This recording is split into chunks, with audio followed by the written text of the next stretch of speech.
Testing, testing. There we go. Oh my god. No, you didn't really miss anything. I was just doing my socials. So, welcome everyone. Welcome to the stream. If you don't know what this is a visual novel by Ryukishi07 called Iwaihime. And as far as we were looking, this visual novel didn't look like it was getting any chance of a localization. You know, with all the manga gamer polls that always happen each year of like what visual novels you want to see translated, Iwaihime never popped up. It's always been kind of the underdog, and no one really talked about it. Like, everyone talks about Higanbana, Rose Guns Days, Trianthology, but no one talks about Iwaihime. Iwaihime has kind of been forgotten by many. I think probably because it wasn't published by Sense Expansion. It was actually published by, I think it was Nipponichi Software. But yeah, like... And yeah, we basically thought this game was never going to get translated, unfortunately. But I've heard so many people say that it's really good. Very, like, spooky, very horror-focused. A bit more Higurashi adjacent than, say, Umineko or Rose Guns Days. But I am a huge sucker for Ryukishi's writing. I don't think he's ever written anything I didn't enjoy. Actually, there's probably something he's written that I didn't enjoy. I'll get back to that. I'm trying to think. I guess there was that one, Seventh Theater that was terrible. Yeah, that'll do. I like Lucia Root. It has problems, but I still like it, honestly. But yeah, like, holy crap. Yesterday, just out of nowhere, this visual novel localization company that I personally haven't heard of, called Shira VN, just came and said, we're releasing not Higanbana. We're releasing Iwaihime in a few weeks, and there's already a demo you can play it. Like, holy crap. This is amazing. Nobody was expecting this. I feel like this October has been Christmas for Ryukishi fans. We've got the new Higurashi anime. We've got Iwaihime coming out of nowhere. Oh my god. And some other stuff too. That's escaping my mind at the moment. But yeah, it's been wild. So, we're going to check it out. This demo is going to take about 2 hours, from what I understand. So let's dive in. I don't know anything about this story. I just know it's spooky. And really good.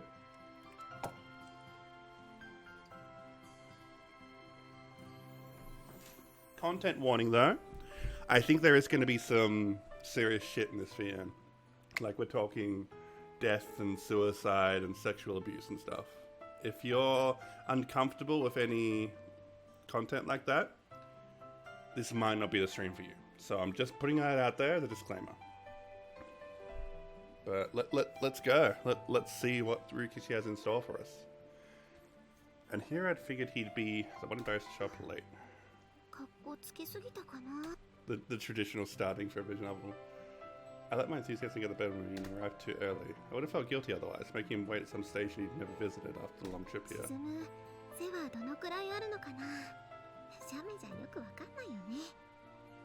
Okay, suicide's going to show up within the first 10 minutes of the game, so content warning, folks. That's a little bit of a spoiler, but I feel like it's necessary. What? Yeah, I'm not going to read the voice lines. Suzumu was my distant relative. Like me, he was 16 and a junior in high school. He started this spring, he would be living here in Tsuda, going into the same school as me too. He said he'd know where my place was, but normally he'd pick people up at the station, right? Still, though, there was no excuse for my premature arrival. She's adorable. I love the art in this game. He seemed like the punctual type, so I figured he'd be more likely to get here 5 minutes ahead of time. There was no way he'd show up an hour early. Yet I had to go and get the brilliant idea to show up over an hour ahead of schedule anyway. I wasn't trying to get that carried away, but honestly, it just kind of happened. Killing time in a chic coffee shop would be ideal for this sort of situation, but, well, I didn't want to waste over 300 yen of my meager allowance on a single cup of coffee. So there I was, leaning against the pillar in front of the ticket gate, looking like a fool as I stared off into space. At first I was worried about my hair looking funny, like I was waiting for my first date or something, but those silly feelings passed after a while. Eventually, I found myself simply staring blankly at the bustling crowds of people, my mind as blank and staticky as the TV turned to a dead channel. No matter how much I checked my phone, it wouldn't change the fact that I still had another 50 or so minutes to go. It'd be nice if I could find a game or something to pass the time, but since I was still recharging MP in Wanyadora, I love that it keeps coming up in Ryukishi's work. I couldn't play it for another 12 hours.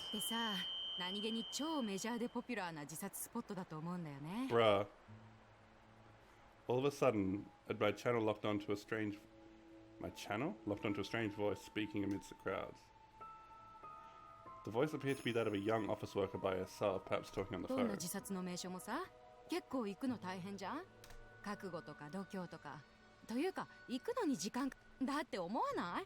富士の樹海とかで死ぬ人ってどんだけ頑張ってるわけ？樹海までの行き方調べて、電車乗って、乗り換えて、歩いて。普通死ぬためだけにそこまでやるかね？家で首つった方がどんだけ楽かって思うでしょ？ She was discussing a rather morbid topic with the same energy one would the latest fashions and trends. That said, I had to admit it was fascinating. 首つるのだってそうそう簡単じゃないって。首をつるロープかその代わりのものなんてそうそう家にはないよ。Now that she mentioned it, I couldn't think of anything at my place that could support my weight. Going to the store to get a rope or something just to hang yourself seemed like a real fast way to kill the mood. Have you ever had like conversations with friends about how you would kill yourself? This is like such a dark topic, but like I've had like that conversation where like a friend was just like, we were just casually talking and just like, so just topic of conversation, if you had to kill yourself right now, like what would be the quickest way? I'm like, what the fuck, dude? But I have had that conversation before. Jeez, just morbid shit. Yeah, even just hanging yourself took effort. 初恋の男の子に今だって告白するような勢いとタイミングでするもんでしょ? That was quite similar. It was in no way a funny topic, yet I almost giggled. The days of seppuku were long in the past, so most suicides these days were done on impulse. With that, I saw that she was getting at about train stations being suicide hotspots. 駅ってさ、学生でも社会人でも誰もが日常に利用している場所なわけだよね。それでホームで電車を待っている時間ってどんなに忙しい人でも自分を顧みるいい時間になるわけじゃん。So in those few minutes waiting for the train, could cross your mind how easy it would be to just end it all. Train platforms were truly a wonder in that sense. If the thought of killing yourself ever passed through your head, you wouldn't even need to prepare anything special. All it would take was a few steps towards the edge of the platform. Sure, you'd have to wait for a train first, but those arrived every few minutes during the busy hours. Desire to die and a few minutes of spacing out, that was all you needed. It was all just a hop, skip, and a jump away. ね？最高の自殺スポットだと思わない？コンビニやカラオケくらいに身近でお手軽なカジュアルな自殺スポットだと思うわけ。疲れたらコンビニで栄養剤買ったり、カラオケでストレス発散したりとかするでしょ？駅もそれと同じじゃないかなって。Frig. So in other words, when you're tired of life, it should be okay to treat the idea of killing yourself almost casually. That's what she was saying. Suicide was supposed to be really tragic and serious, right? Yet this woman was talking about how death shouldn't be considered that big of a deal. Like cutting her hair short for a change of pace, or splurging on a fantastic overseas vacation. In other words, resetting your life should be treated just as lightly as all of that. I didn't know if it was because I was sleepy or what, but her words felt like they were awakening something awfully new and fascinating inside of me. そうだよね。自殺って何もとことん追い詰められるまで考えちゃいけないもん。 No! What the fuck? Like how you might just change up your hair after a breakup. Or how you might treat yourself to a makeover or a new person a whim. Maybe it really should be treated as casually as that. 自殺って言葉が私は物騒だと思うんだよね。God. 確かに。No! 捨てで新陳代謝を改善して、 She's like a demon or 新しい something. お肌に生まれ変わらせるのと全く同じ感じ。 No, is she gonna kill herself? 自分殺しなんて物騒な言葉じゃなくて、人生の力量 No. とかってどうかな。ね、なんか素敵な響きになったと思わない？人生のリピュア。 Yeah, that did have a real nice ring to it. It was only then that I realized the woman had been talking to me. She was leaning against the other side of the pillar. Yeah, she's a fucking, like, yokai or some shit. I turned around and locked eyes with her. She was an old woman in her 20s or so, with stunning long hair and somewhat compassionate aura around her. してみると結構驚いちゃうよ。ああ、こんなに簡単だったんだ。なんで今まで無駄に怖がってたんだろう。バカみたい。したことあるんですか？うん。I forgot to read that. Wait, hold on a sec. It felt as though my entire world had been turned upside down. Yeah, no shit. I grew as dizzy as if heaven and earth had been inverted, and the sounds of the crowds around me grew deafening, as though someone had turned up the volume on them.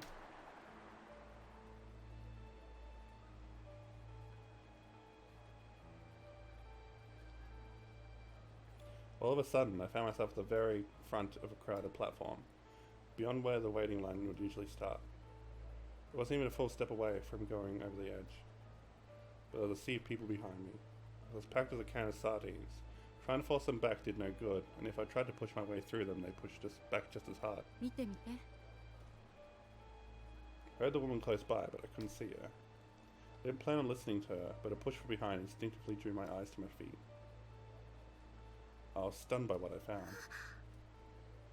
Where there should have been gravel and train tracks was instead a vast blue sky, spreading out as far as the eye could see. Beautiful fields of clouds adorned that light blue sea. It's like I was looking down from a floating island. Oh god, it's like a mirage. No, wait. Those clouds seemed familiar. They were just like those towering I don't know how to pronounce that. Cumulonimbus clouds I had seen one summer when I was a kid, lying in a field on a nature park. That's right. There wasn't a sky below me. The sky I had looked up at on that day was under my eyes. As soon as I realized that, I felt as though gravity has been turned on its head. Oh no. My chest grew light with the desire to be sucked into that blue ocean. Like that feeling you get when you finally reach the bottom of a tall slide after waiting a long life. おいでよ。すっごい簡単であっさりだよ。怖くなんかないから、なんでそっちにこだわってたのか、バカみたいになるよ。The woman appeared before me, holding her hand out to me. I had no idea how she had got there without me noticing. Almost like she'd walked up to me as I lay gazing at the sky in that field, inviting me to go with her. And it wasn't just her. There were other women there, her friends or co-workers maybe, along with men in suits. They felt like they were inviting me to a barbecue or something. They looked so out of place in the suits that it felt kind of silly to me. Oh my god. でもこれ Jumping off the platform, right? But there was an announcement signaling the arrival of the next train. Everyone was coaxing me over to them, their faces plastered with blissful smiles. Almost like they were telling me I'd miss the train if I didn't hurry. But couldn't they hear that screeching of metal against tracks? The train was coming. I couldn't jump. If I did, ほら、早く。怖くないから。痛くもないんだよ。Hurry, hurry. You're going to miss it. Everyone said that as they reached out and waved to me. Like telling me I'd miss out on all the fun if I didn't come along. But they were asking the impossible because hadn't they all been crushed to pieces? Their hands, feet and heads were all crushed to pieces, weren't they? There was no blue sky, just a blanket of scattered stone dyed reddish-brown by the elements and rust. Faded metal nails, like prison bars, reaching out into the distance. It was from there that the dead moaned, pushing through the track ballast as they desperately reached out to me. Their own buried hull beneath the stone, its residents doomed to be crushed under the weight of each passing train, unnoticed by the living day after day. The mutilated dead moaned there in agony as they desperately sought new companions. One of them had become nothing more than a partially crushed head, and as our outstretched hand had fallen right off their arm. An indecipherable jumble of heads and feet squeezed through the stones as they beckoned me over. Chills ran through me from head to toe. I wanted to back away, but the sea of people behind me were pushing back just as hard against me. No, even harder. Stop, I'm gonna fall. However, they were clearly winning. My toes had already stretched out past the platform and were trembling in midair. I stretched out my arms as far as they could go, grabbed onto someone behind me and held on for dear life. The encroaching wall of flesh kept pushing. At this point, my heels were already halfway over the platform. The eyes of the mechanical carnivore gleamed as it grew closer. The train rushed forward, crushing the moaning dead underfoot as it did. Screams of the damned joined in chorus with metallic screeching as the train approached with its fierce ferocity. It'll swallow me whole if I don't get out of the way. But just then, I found myself dancing in midair. Well, at that moment, the stone graveyard of suffering dead suddenly transformed into that magnificent sky once again. I couldn't tell if I was falling or floating. Congratulations, congratulations. Everyone stood in that field of grass under the sky, their arms raised as if in celebration, and waited for me. I fell gently into their clutches. Almost like I was light as a feather. The countless hands caught me comfortably. 怖くなかったでしょ。ようこそ私たち側の世界、あなたと一緒に来れて嬉しいよ。だって誰にも私の声が届かないんだもの。There's no pain or suffering here, nor sorrow nor anger, no irritation or frustration either. They're all things of the past here. Hey, of course, the same goes for hope, salvation, resurrection, and rebirth. Yeah, the transient illusion was all a lie. The sky, clouds, field, and people who'd welcomed me had all vanished. I was lying on the rails, bound tight by the countless hands. That's right, I was a sacrifice to steal the kingdom.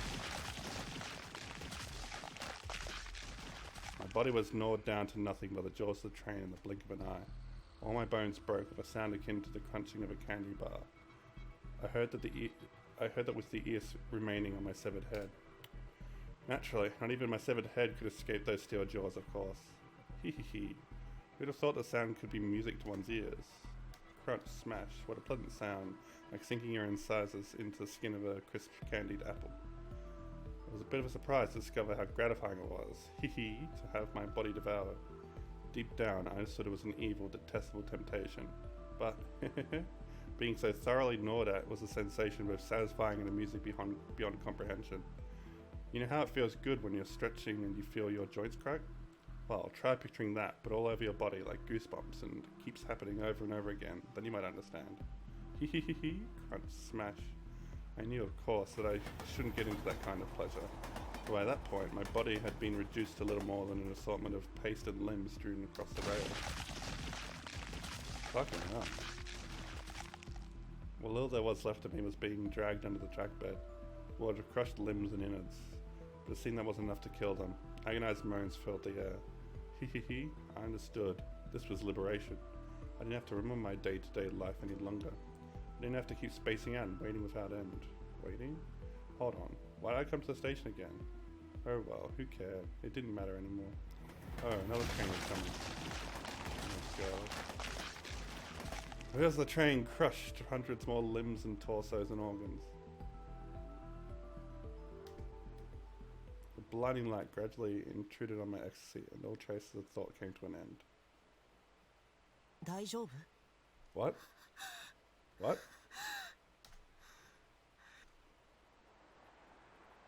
Oh, jeez. She was fantasizing. Sabakiko panted as she returned to reality. She was leaning against the pillar in front of the station, waiting for Suzumu. They were still the same. But one thing was different. Time had advanced to the point of Suzumu's arrival. うなされてるみたいな感じ。そうだった。寝ぼけてたかも。 So I forgot to retweet this with my main account. I'll just do that quickly.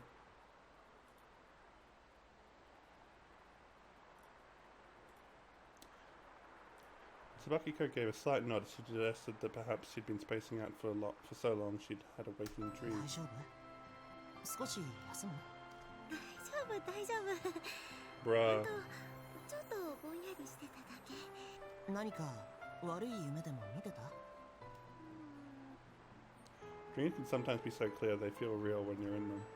Yet in the most cases, you barely remember what they were about the moment you wake up. Sabakiko couldn't put it into words. All she knew was that it was a bizarre, grotesque daydream. She couldn't recall anything more than that. But as she stared at Suzumu's face, her mind started clearing up. She could feel herself returning to reality, the daydream being driven away in a flash. She'd already completely forgotten that fantastical delusion that had taken hold of her. People don't tend to retain every detail of the daydreams or fantasies that they might have when spacing out after all. Fantasies like this happen all the ご time. めんね。ちょっと早く来すぎて、ぼんやりしてるうちに居眠りしちゃってたかも。どのくらい早く来てたの？ 1時間くらいか。それはすごいな。別に鈴夢のためにってわけじゃないわけ。たまたまちょっと早く来すぎちゃったってだけの話。男子は細かいこと気にしなくていいの。キコちゃんは面白いな。田舎者の鈴夢が駅で迷子になってたら気の毒だなーって、それで早く来て待ってたわけ。Do you understand? 迷子になったら来るのは早まるんじゃなくて遅くなると思うけどな。荷物はそれで全部？カバン1個持ってあげるね。あ、大丈夫だよ。重いよ。ノープロブレム。うわー。 She's so cute, oh my god. Tsubakiko snatched Suzumi's travel bag out of his grasp, only to drop it to her feet with a thud. 何これ、めちゃくちゃ重いじゃん。だから重いよって。鈴夢が軽そうに持ってたからてっきり軽いんだとばっかり。ひょっとしてリュックの方が軽かったりする？そっち持ってあげる。大丈夫だよ。それにこのカバンより重いよ。鈴夢って結構力持ちなんだね。さすがは男子。ああ、そっか、武道をやってるんだったっけ。まあ腕だけは鍛えてるからね。昔と変わらず一見細そうなのについ。キコちゃんこそ実際に会ったらこんなにも可愛らしく成長。そうありがとう。お世辞でも嬉しいかな。お世辞なんかじゃないよ。キコちゃんはすごく可愛らしくなったと思う。ありがとう。まあ私も女子やってるし、キュートキュートになるよう毎日努力してるしね。 There wasn't a single hint of flattery in Suzumi's compliments, making Tsubakiko even more embarrassed. Her heart was all aflutter at the thought that Suzumi might turn out to be one heck of a ladykill. His full name was Suzumu Susuhara. What a name. Just like Tsubakiko, he was 16 years old in the 11th grade. He would be going to the same school as her starting in April.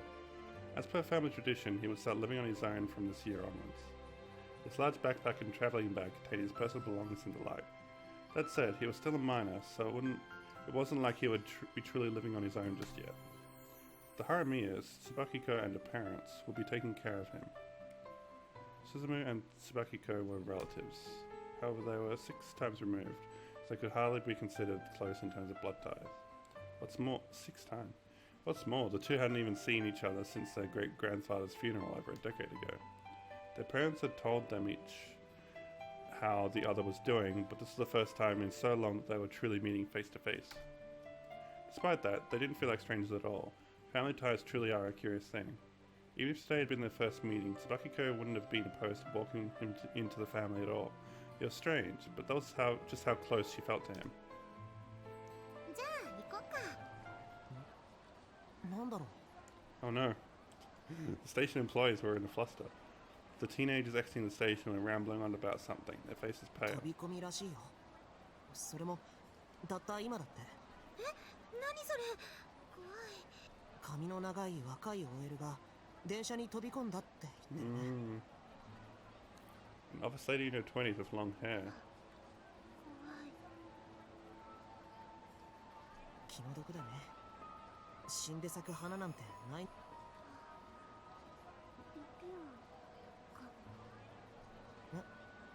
リー。なんだっけ。 For a moment, images of a field under a blue sky and a woman with an unsettling smile flashed through Tsubakiko's mind. But they fell into the fog of oblivion just as soon as they'd appeared. After all, it was pointless to remember daydreams. ここがキコちゃんの住むアパートなんだ。 My father considered living alone to be a trial of sorts for me. What's that say?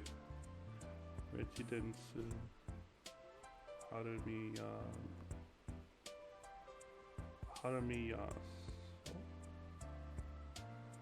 Hamiyan.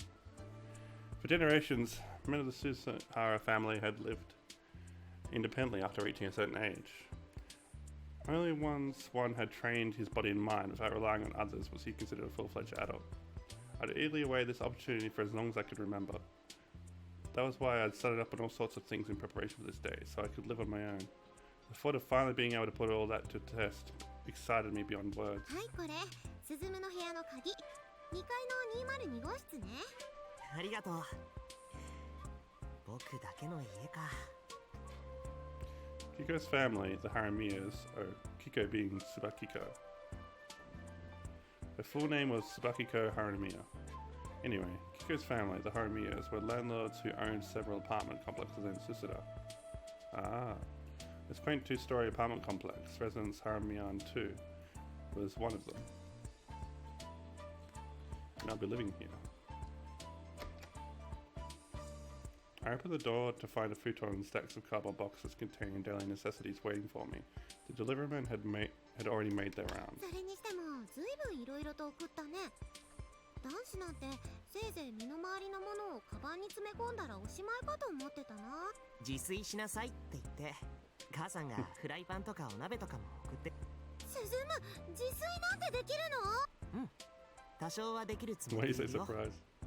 得意って胸を張れるほどじゃないけどね。キコちゃんはお料理とか。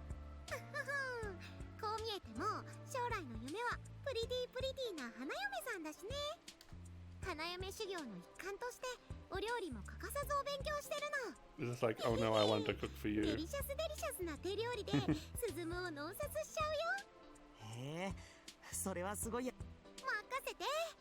私も男子の舌に合うかどうか試したいと思ってたから。Kiko nodded along, her eyes gleaming and her smile beaming. It seemed she'd been looking forward to living near a boy her age, what with being in the midst of adolescence and all. ちなみに隣の201は私の部屋ね。壁薄いからね。聞き耳立てて乙女の秘密を聞こうとしたら血祭りにしちゃうからね。しないよ。I mentioned it might be easier to unpack with a box cutter and scissors. So Kiko left the room, saying she'd go get them. With the bright and cheery Kiko gone, a somewhat chilly stillness filled the room. The place hadn't been renovated, so there were faint traces of the previous owner's existence still lingering about. Placing that with my presence and making the place my own would be among the great pleasures of living alone. But until then, I'd just have to put up with a bit of discomfort. Just then, long black hair gently tickled my cheek. No, with just some falling dust, I looked up to the ceiling and discovered it was pitch black, like someone had painted it with soot. It fell gently like black snow. When I came to my senses, I found myself in a pitch black cloud filled with that falling snow. I couldn't see a thing, however I could sense many presences. At that moment, I thought I could hear a female voice reading out something like a sutra at length. Her voice sounded youthful, but I couldn't see her anywhere. Instead, a giant turquoise object, shaped like a spindle, heavy and covered in rust, came into view. It felt like the voice was coming from within it. Many people were sitting around the object. The lights of many candles flickered about, giving the affair of a ritualistic atmosphere. Candlelight danced in the cloud of black soot, illuminating the massive conical mass. I could hear the woman reading, no, praying, singing, inside it. I couldn't help but wonder what in the world that thing was. My eyes were gradually drawn to it. The woman's chant broke into coughs from time to time. My heart wrenched at that sound. I felt like I was going to choke in the cloud of soot as well. Before I knew it, that bizarre object loomed over me like a massive mountain, then swallowed and squashed my consciousness whole.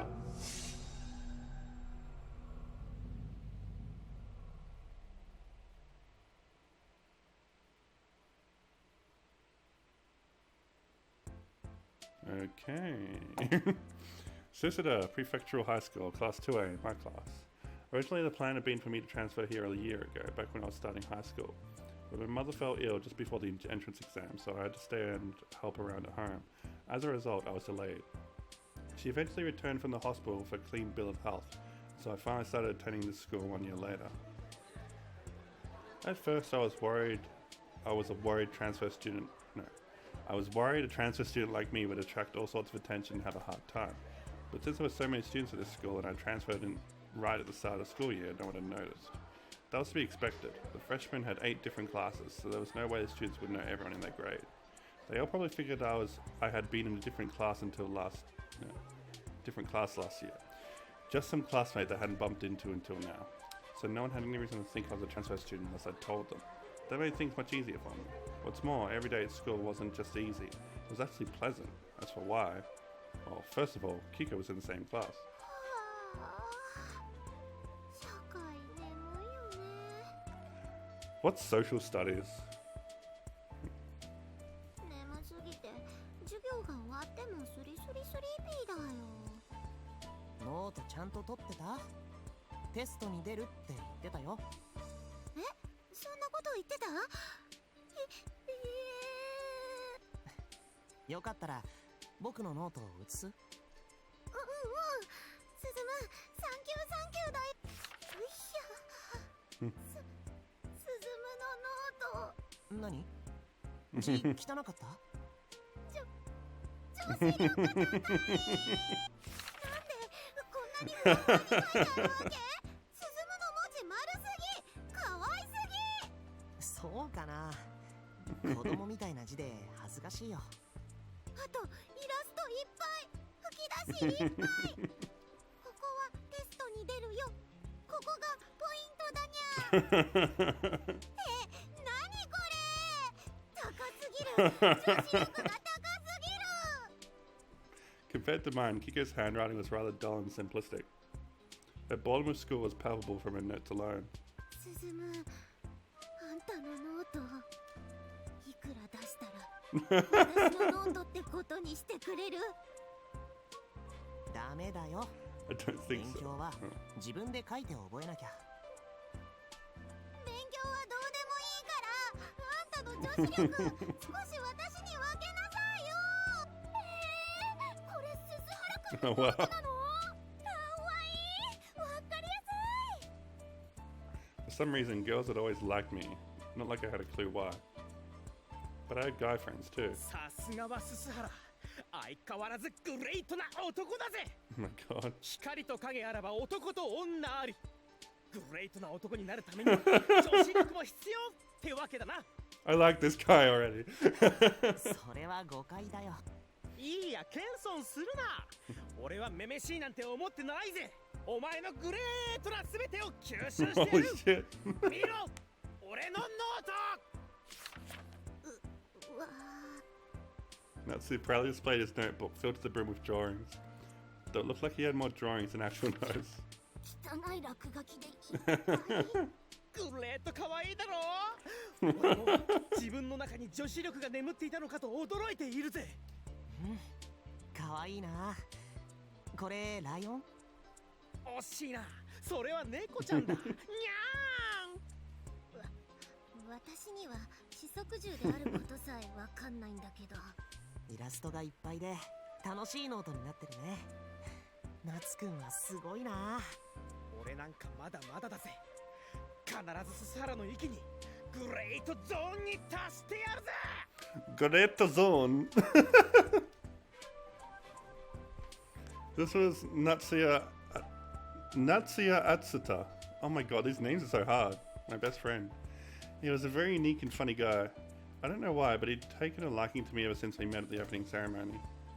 ハルミヤも俺に女子力で負けてるようじゃまだまだだな。あんたにだけは言われたくない。あのさ、よく二人が僕に女子力って言うけど、女子力って何？説明の必要はねえ。鈴原のグレートな一面の一つに過ぎないぜ。大体ね、スズムは生まれてくる性別を間違えてると思う。私が女子力を身につけるために日々どれだけ花嫁修行してると思ってんの？そうだな、日々修行だぜ。俺ももっと可愛いイラストでノートを埋められるよう修行するぜ。あつたくんはちょっと黙ってて。でも鈴原くんってすごいよね。武道やってるんだって。すっごい強いらしいよ。当たり前だろ。あれでなよなよしてたらただのオカマ野郎だぜ。ススハラのグレートなところは男としての強さを持ちながら女のような繊細さを併せ持つところさ。確かにすっごい腕力だよね。ずっと鍛えてるそうだし。それだけじゃねえ、あいつの拳を見てみろ。あれはかなりグレートな修羅場をくぐった拳だぜ。これはちょっとささくれちゃってて。 My father ran a martial arts dojo. As a result, he had trained me ever since I was little. Said training involved punching trees wrapped in straw and the like, so my hands were pretty roughed up. Though I guess that might have made me stronger than the average person too. On the first day of school, I'd accidentally made eye contact with Natsuya, and he challenged me to an arm wrestling match on the spot, which I won. Afterwards, he said that was the first time he'd lost, that I caught his eye and so on. He'd been fond of me ever since. 俺もススハラの親父さんの道場に通って鍛え直されたいぜ。そしてグレート夏也に生まれ変わって悪を拳で打ち砕きて。うちのは武道とは言っても戦う武道じゃないし。そうだよな。武道は戦うためのものじゃねえ、守るためのものだもんな。それでこそススハラ、やっぱりグレートな男だぜ。ありがとう。見てなさいよスズム。次の授業はめっちゃキュートなノートを取って私の女子力を証明してやるんだから。あら、可愛いイラストがいっぱいのノートね。誰のノートなの？あ、雛形先生だ。次補体だぜ。雛形先生、これ見てください。このススハラくんのノート。男子の文才でこんな可愛いノートが取れるなんて裏山許せません。そんなに可愛く描いてるつもりはないんだけどな。ススハラ君はお勉強を楽しんでるから、それがこういう形で表勉強も人生も何も塗ってない食パンと同じなの。そのまま食べても味気ないのは当然。そうでしょ？確かにあのクソつまらねえ社会の授業はそのままじゃ干からびた食パンも同然。その授業にこの可愛いイラストで彩りを添えたと。そうしたらもっと社会の授業好きになれるかなって。味気ない日常に潤いを与えるのもまた素敵な女子力だと思うわよ。私も身につけたいわね。私も頑張って身につけます。さすがはススハラだぜ。やっぱりグレートだぜ。そんなにみんなに褒められることをしたつもりはないんだけどな。そういう気持ちで書いたから素敵。もしこれが可愛さアピールで狙って書いてたら、ススハラ君はとんだ腹黒作詞ね。作詞？やっぱりこれも計算なのか。やっぱりススハラはグレートだぜ。よくわかんないけど褒めてくれて嬉しいな。あんまり褒めてる部類には入らないと思う。ほら、チャイムよ。みんな着席して。次は先生の楽しい保健体育の時間よ。雛形先生の授業は楽しいから好きだな。先生は男子に人気あるからね。みんなあの大きい胸が気になるんでしょう。当たり前だぜ。あの中に男の夢とロマンが8切れんばかりに詰まってるんだぜ。残念でした。正解は脂肪と乳腺です。さすがキコちゃん、勉強してるな。Since we couldn't be happier with his school life, he'd integrate perfectly into the class, and each day was just as satisfying as the last. It wasn't just Susumu either. Everyone in their class was happy. They were basking in the glory of their adolescent days. Susumu's classmates all took their seats, and they reluctantly ended their conversations. Everyone bowed as commanded to by the class representative, and the once lively classroom fell silent yet again. The silence was abruptly broken by the sound of the rear door opening, attracting the attention of the entire class. Ooh. 2A class was a class where anyone could enjoy themselves. Everyone there felt that way. But there was one person they all avoided. That someone was her. 黒髪さん、着席なさいな。何？そう、着席して。ページは38ページよ。Miss Hinagata smiled as she responded, but wasn't like they were carrying on a conversation. Indeed, it was more like she was a mother responding to an infant's babble. The girl's name was Toi Kudokami. The only way to describe her would be a wonder. She staggered to the seat in the back of the class next to the window like a ghost. As she did, the rest of the class averted their eyes and pretended they didn't notice her. None of them budged in the slightest until they heard her take her seat. It bears repeating, but the only way to describe her would be a wonder. She always carried a Japanese doll with her and never let it go for even a second. They whispered that it must be a cursed doll, whose hair grew longer when you weren't paying attention. That said, there wasn't anything wondrous about it, it was just an eerie doll.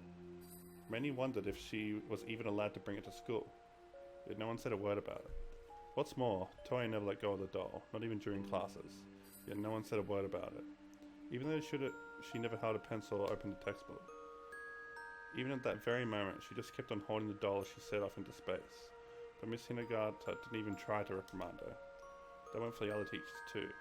No matter what subject they were teaching, none of them told her to put it away. Far from it, they said nothing even when she would suddenly rise to her feet and leave the classroom. She'd even done so that very day, stepping out of the classroom at the very beginning of social studies. Yet the social studies teacher hadn't reprimanded her, merely asked if she was going to the infirmary again. Her head was in the clouds, regardless of the subject. There was no way the school could allow that, yet the whole school allowed Toi Kudokami. Her classmates would wonder if she was a ghost or if the teachers couldn't see her. The very notion was ridiculous, of course, but no one laughed.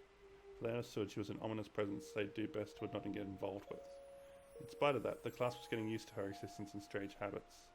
April was almost at its end, and the whole class had already mostly stopped paying her any mind. 黒髪さんって不思議な人だね。あの子はそっとしてあげて。黒髪がスス校の入試で合格点を出せたなんて。 Forget passing, no one could even imagine her holding a pencil. Natsuya's comment was on point. It confounded the mind to envision how she'd been allowed to join the school in the first place. 黒髪家ってこの辺りでは有名な大金持ちだからね。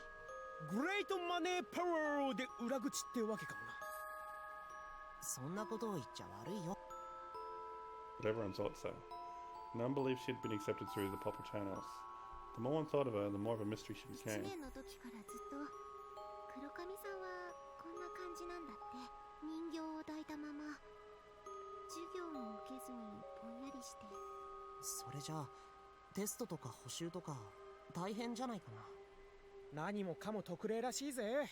補習にも出なくていいし、そもそもテストの順位表に名前も出ねえらしい。私の聞いた子もそう言ってた。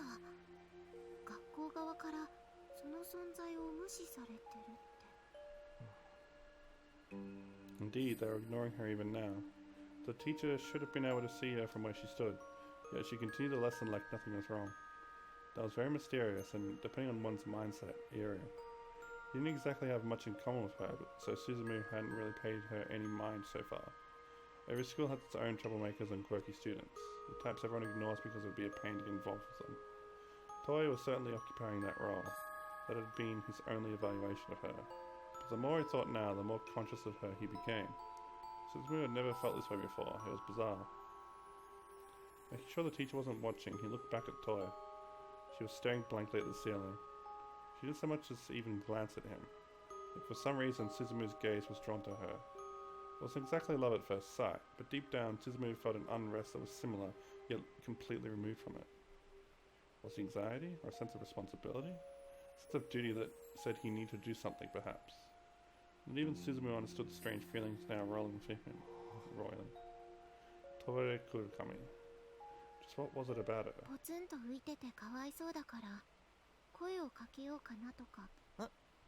いや、私はよした方がいいと思うよ。目が合うと呪われるらしいぜ。そんなことあるわけないよ。彼女のことを不憫に思って声をかけた女の子もいたって去年の話だけど。その話俺も聞いたぜ。それでその女の子はどう。なんか精神を病んで、最後には不登校になっちゃったらしい。悪霊に取り憑かれたとかで親 But と then 一緒に is that お祓いまで real, したとか or is it just people making up stories? 僕は信じないな。 Sabakiko and Natsuya's eyes widened. 確かに彼女には少し近寄りがたい雰囲気があるよね。周りの人がちょっぴり不吉な印象を持ったとしても、でもだからって面白半分に広まったに違いない。そんちょっとびっくり。案外進むって芯が強い。僕は人を見かけや噂話で評価しちゃいけないって。僕だって僕のことをよく知りもしない人に外見や噂なんかで勝手に判断されたくない。小学校の頃は顔が女みたいだって言ってよくからかわれたんだ。体がなよなよしていて男らしくないんだろうって一方的に言われて。それに関しては俺も返す言葉がね。Natsuya had also been convinced Suzume was a weakling when he first met him. He challenged him to that arm wrestling match as a prank, only for his opinion to take a direct 180 after the boy had soundly defeated him.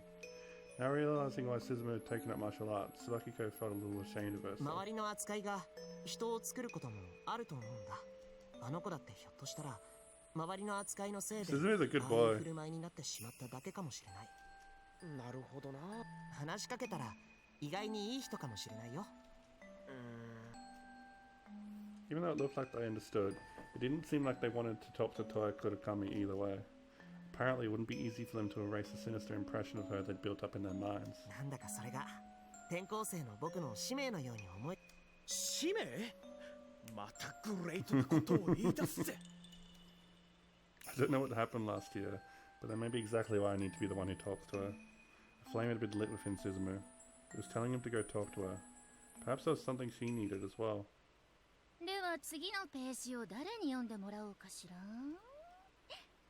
つたくん。あ、はい。進は偉いね。人の評価に惑わされず自分で確かめたいって気持ちすごく当たり前のことだと思うけどな。でもね、進愚者は経験に学ぶって言葉知ってる？知らない。 Mm. 何それ？私もどこの偉人が言った言葉かは知らないけど、でもネットで見たことがあるの。愚者は経験に学び、賢者は歴史に学ぶって。10階建てのビルの屋上から飛び降りれば死ぬ。でもスズムはそれを自分で体験しない限り信じないって言ってる。危険を避けるために人々の累積した知識、歴史に耳を傾けるべき時も。そんな大げさな話じゃないよ。黒髪さんに話しかけたら僕が死んじゃうなんて。それはそうだけど、でもみんなが彼女を敬遠し薄気に悪く思い、その蓄積された歴史を無視して我が身で確かめようとするスズムは、ひょっとしたら命知らずかもしれないよ。 It hadn't been that long since I'd reunited with Kiko, but I'd never seen her look so serious. It was a shockingly stern expression, like the face of a mother makes when scolding a child for trying to run out into the street when the light was red. 私の第六感的なものがささやくの。スズムは黒髪さんとは関わらない方がいい。キコちゃん。私止めたからね。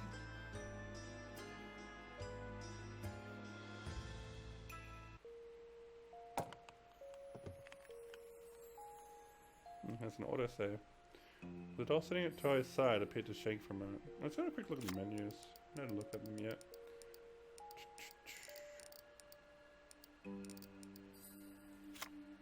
Text history. I like this. Oh nice, you can jump 20 point. That's always a nice feature in visual novels.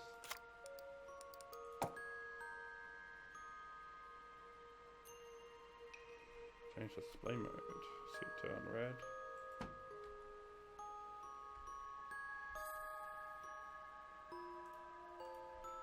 Cool, cool. Yeah, it's good UI.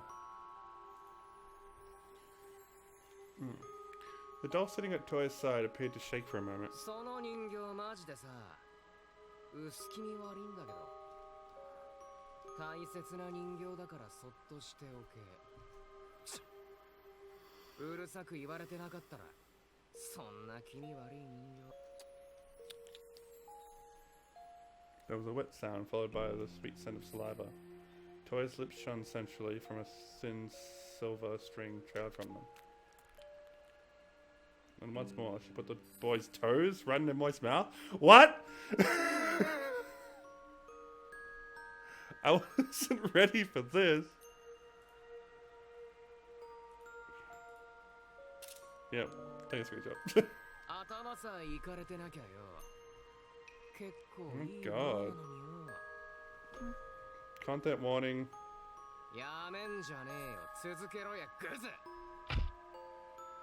Okay, this isn't cool. The boy kicked Toy in the chest with his bare foot. But like a dog, she gobbled it before him yet again. Started sucking his toes once more like a baby would its mother's breast. School's bike lot was empty except for right before and after school, so it had become a gathering spot for delinquents. Thus, delinquent groups would often meet up here during lunch breaks and the like. About 10 of them were here at this moment. They would curse, spit, and tell each other all sorts of crude stories with deplorable smiles on their faces. A ways apart from them was their leader, Sho Kaminuma, getting his toes sucked by Toe Kurakami. 翔さんって性癖変わってますよね。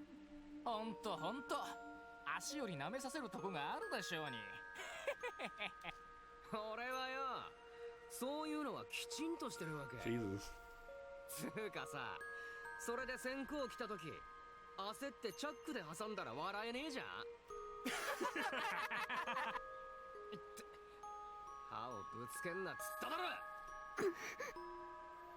It seems Sho had gone the area under his toenail stuck in Toy's tooth while he'd been convulsing with laughter. He suddenly roared angrily and kicked her away with his free left foot. Toy's slender body fell right over. Sho must have shown her no mercy. However, it seems she didn't even understand the cruelty inflicted upon her. For she grovelled before Sho's foot yet again and started trying to suck his toes, her expression never changing even once. But Sho, fed up by this point, placed his foot on Toya's face and kicked her down again. やめなよ。あ？乱暴は良くないと思うよ。なんだてめえ。誰よ。2の A のすす払ってやろっす。The delinquents considered this place their stronghold, their sanctuary. They hated it when outsiders stepped on their turf.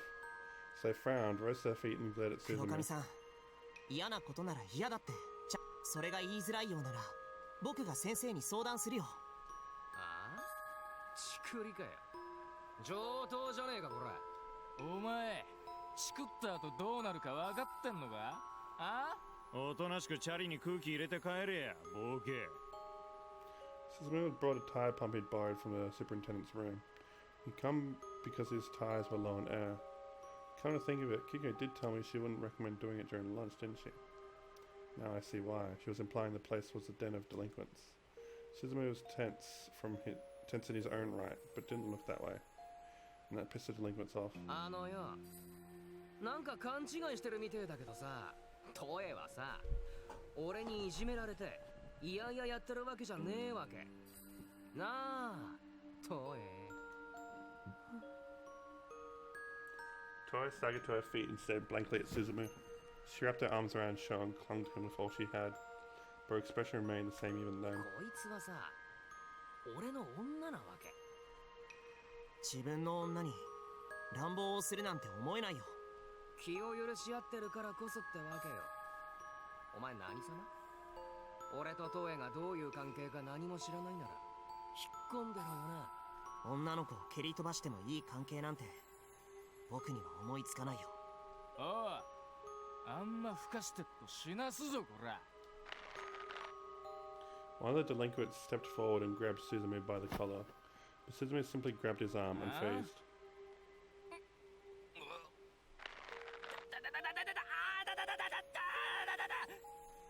おい、大丈夫かよ。痛えよ、痛えよ。すっげえバカ力だよこいつ。ああ、痛え。 It was at that point that the delinquents noticed Suzume's unassumingly rugged fists. The lack of fear he showed when faced with the numbers made it easy to imagine he was trained in martial arts. They glared furiously at Suzume, but didn't want to try to grab him again. Just then, the bell rang, signaling the end of lunch break. A 組のススハラとか言ったか。てめえのことは覚えておくからな。さっきの乱暴を黒髪さんに謝らない限り、僕も君のことは忘れないから。ああ、なめてんのかてめえ、この場で知るか。あ He hadn't imagined Suzume would actually talk back. Surging with white-hot rage, Sho pulled a metal bat out of a nearby bike umbrella stand. 何やっとんだ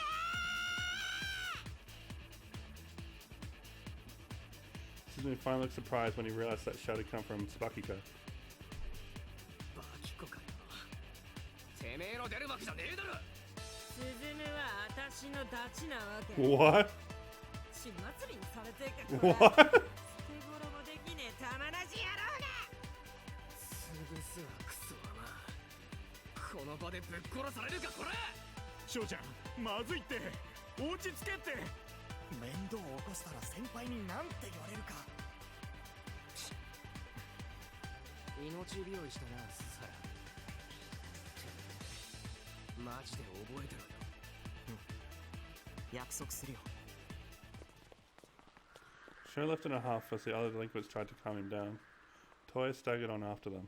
黒髪さん、 But before Suzume could ask if she was okay, Toya pushed him away.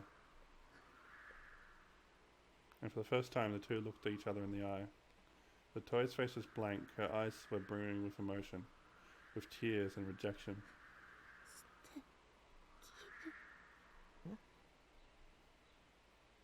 Oh man. Toya pushed Suzume away again and left. Suzume watched her leave as he reflected on her parting words. Why? You're too late. She'd said that. He knew. さすがグレイトな男だぜ。あれだけの人数相手にビビりもしねえなんてな。さすがは俺が認めたグレイトスサラだぜ。厚田くん、一緒に来たのに隠れてたでしょ。そんなのじゃ彼女できた時愛想をつかされちゃうよ。俺はまだ修行中の身だからな。女なんてまだまだ早えぜ。ありがとうキコちゃん、助けてくれて。ああいうバカを挑発するのはノンノンだよ。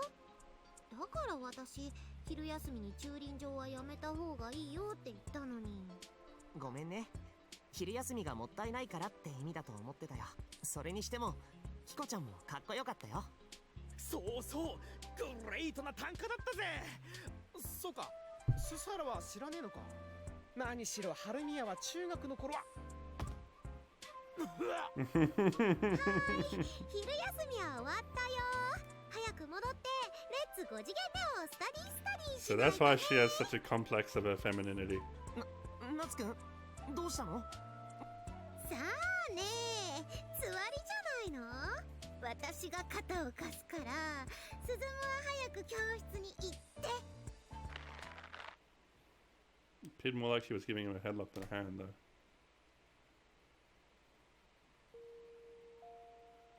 By the time class resumed, Kurakami was back in her seat, holding her doll and staring off into space like always. Why? You're too late. The way she was in class, I couldn't imagine her speaking her mind as clearly as that. I thought I knew what I'd heard, but I was starting to wonder if it was my mind playing tricks on me. Kurakami. What does she mean by too late? I used to be so indifferent, but I found that I couldn't get my mind off her for some reason. Too late, as in past the point of no return. But what? What didn't I make it in time for? Black snow started gently falling between us. No, not snow, soot. Jet black soot piled up, burying me and Kurakami's world in darkness.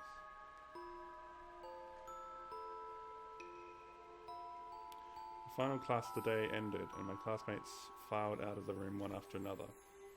But instead, I walked over to Kurakami. 何か力になれることがあったら言ってね。何も。お前は遅すぎる。Kurakami said nothing. The silence was a clear affirmation that by too late, she was indeed referring to me. わからないよ。僕の何が遅すぎたの？僕は非力かもしれないけれど、黒髪さんが苦しんでいるなら、それを救うことができるかもしれない。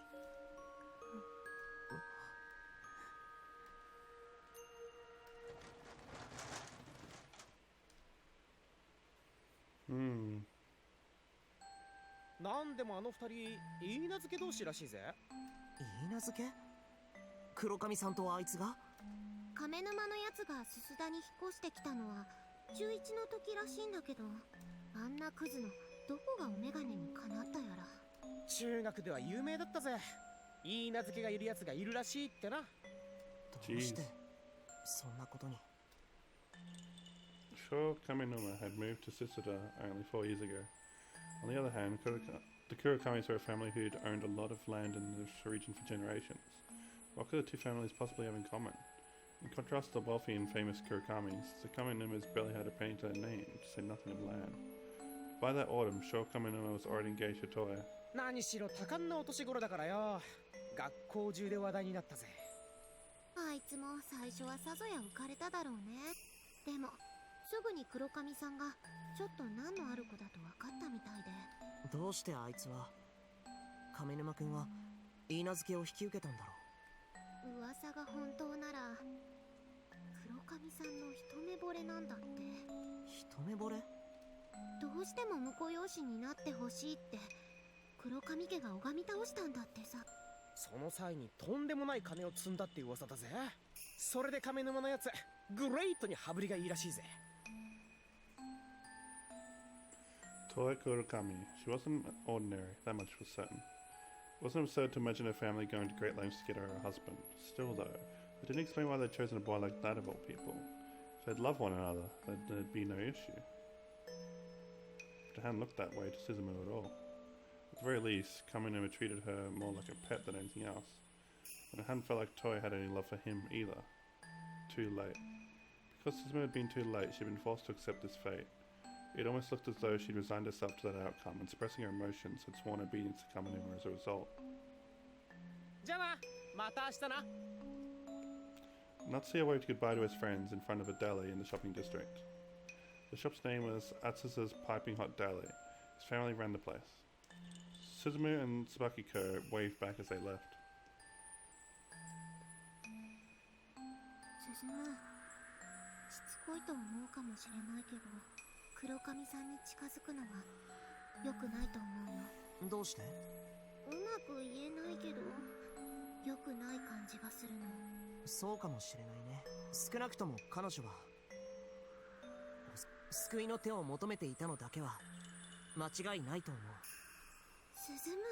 それが良くない感じの雰囲気になって。進む。キコちゃん。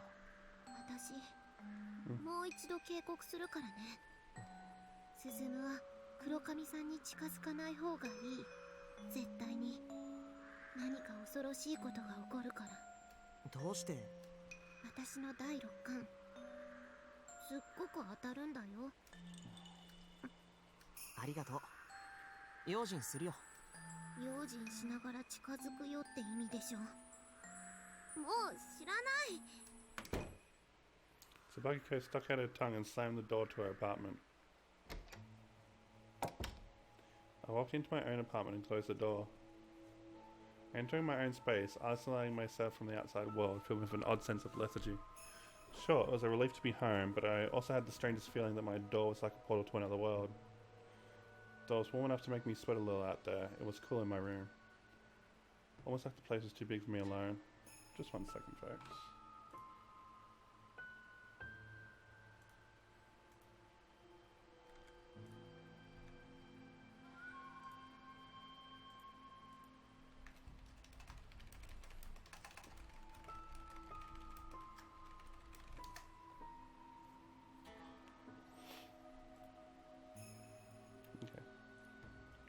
I didn't know why, but I felt like I'd been here on my own for a long time. I need some water, actually. Just 1 second.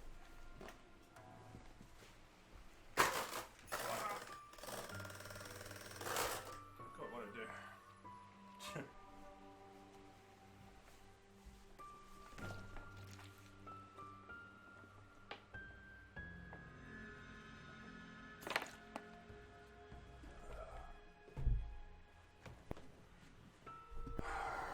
When I was alone, I tended to talk to myself to ward off the stillness of it all. Perhaps it's a bad habit of mine. I hung my school uniform up and entered the bathroom with a fresh pair of underwear in hand. The bathroom was humid when I went in, almost as though someone had only just finished bathing there. I picked up the scent of bathwater. Had someone used my bath? Someone's scent was lingering amidst the heat. As it dawned upon me that I didn't recognize whose it was, I felt a twinge of unease. Slowly yet gently pushed open the door to the bath. When it did, heat rushed out, along with a sickening body odor. Uh-oh. In the bath was meat. No, it was probably a person. Something slovenly and obese, bringing to mind a distended stomach bulging with fat and grease. Curly black body hair peeked out between its swollen folds, filling with disgust and revulsion. Blemishes and shaggy moles, crimson scars from scratching sweaty itches too hard. Skin as hard as scabs outside the joints, bruised blood vessels that wriggled like worms, and an acrid stench that, like sweat and candle wax, that spread with the heat and clung to my nostrils. A blob of meat, like an especially disgusting middle-aged man, was sitting right there. All of a sudden, it squelched and twisted. I couldn't tell what was its front and what was its back, but it was clear it had noticed me and was turning to face me. Jesus. His voice sounded like a man's voice put through a filter to protect his identity, like you hear on the news. I was sure its words meant something, but I couldn't understand it at all. All I could make out, for sure, was spine-tingling laugh. Past the blob, I could see a bundle of black hair. It was a girl with long black hair and snow-white skin. No, a doll, the size of a human. Its joints clearly indicated that it was what they called a ball-jointed doll. The blob held that doll as it turned around. When I saw the doll's face, I couldn't help but gasp, because that was Kurokami's face. It wasn't the face of a doll modelled after Kurokami. Everything from the head down was a doll, but the head itself wasn't. It was her face, her head.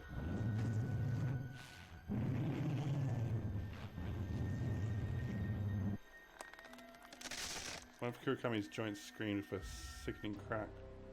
I couldn't tell what the blob was saying, but it was obvious it had returned its attention to Kurokami. The blob fiercely embraced the doll attached to Kurokami's head and greedily suckled on it.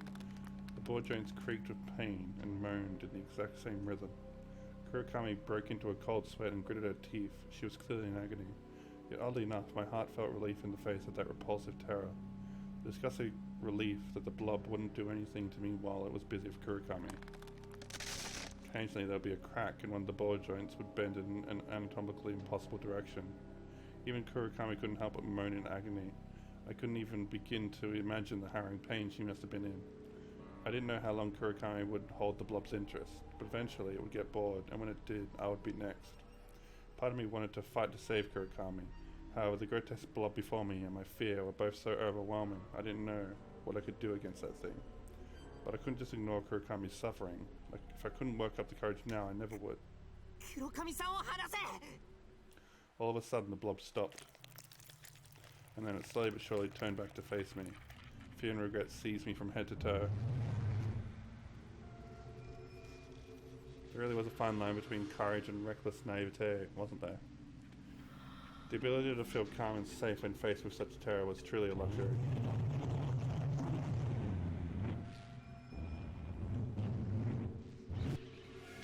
The blob was surely laughing at me. I went up to Kurokami and tossed her in the hot water of the tub. Kurokami's body sank into the tub with a loud splash and vanished. What rose out of the water next wasn't Kurokami, it was a doll, one I recognized. The Japanese doll that Kurokami always carried was floating there in the tub.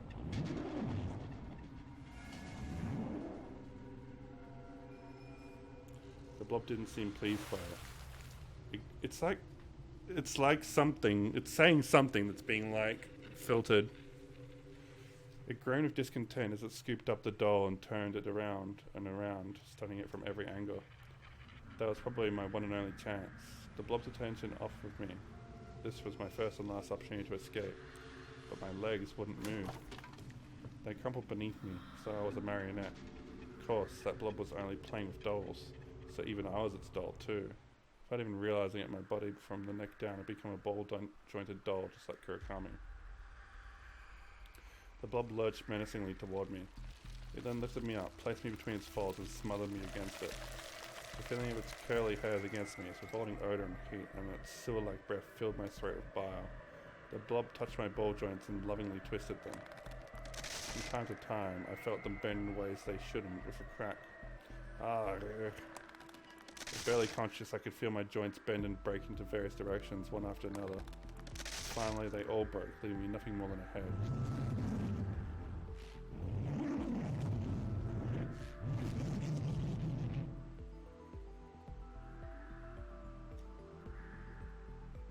It's like he's saying, "Is that you?" and then laughing. The bomb based my head and licked it with the gooey substance oozing out with its rotten breath. So it recognizes him, I guess. Essentially beyond repulsive, I felt like I was going to suffocate from all the nausea. Soon enough, the blob engulfed my head. Gah. Snap. I slowly sat up in the dimly lit bathroom. It was dark around me. Apparently it was at night time. How long had I been lying there? I felt like I'd just been in the throes of a horrible dream. I exhaled heavily as if to drive out something disgusting that had built up in my lungs. I could tell I had an awful nightmare, but couldn't remember anything specific about it.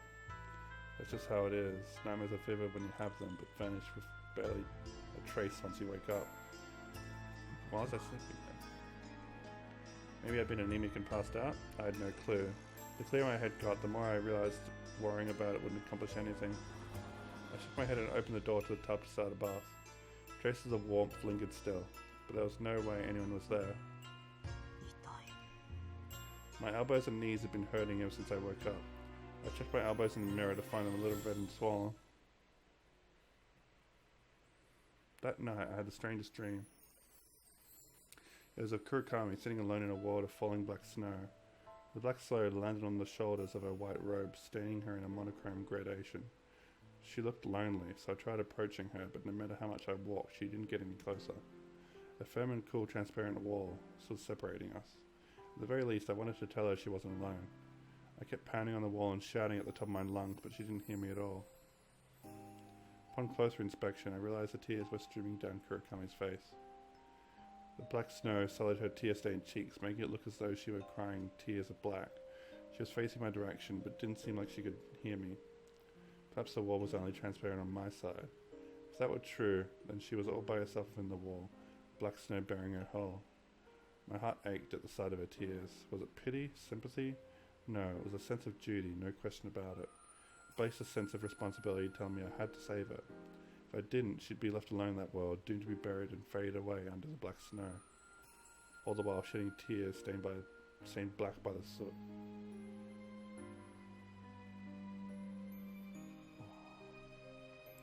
Even after I woke up, I just stared blankly at the ceiling for a while.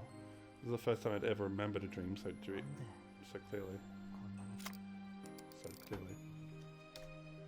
I couldn't understand my own feelings. I wondered if maybe I was in love with her, but that definitely wasn't the case. I was an adolescent boy just like the rest. I knew the bittersweet taste of unrequited love. True, the fact that I couldn't get her out of my head was similar to that. This was different. I just knew that I had to help her. There was no time left, not even a second. As she said, it was too late. Even so, I had to help her. Why? I didn't know. But that emotion was filling my heart and telling me I had to act as soon as possible. The peculiar feeling stuck with me even after Kiko invited me to go to school with her. I still couldn't get Kurokami out of my head even after we got there. My neck has been hurting a lot lately. I need to start taking neck exercises or something. Hi. 衣笠さん。はい。黒上さん。ああ。黒上さんは欠席の連絡が来てましたね。It wasn't rare for Kurokami to be late or even miss homeroom. But even so, she went to school every day. At the very least, it was the first time anyone had called in to say she'd be absent beforehand. 珍しいね。黒上さんが欠席なんて。いいんじゃね？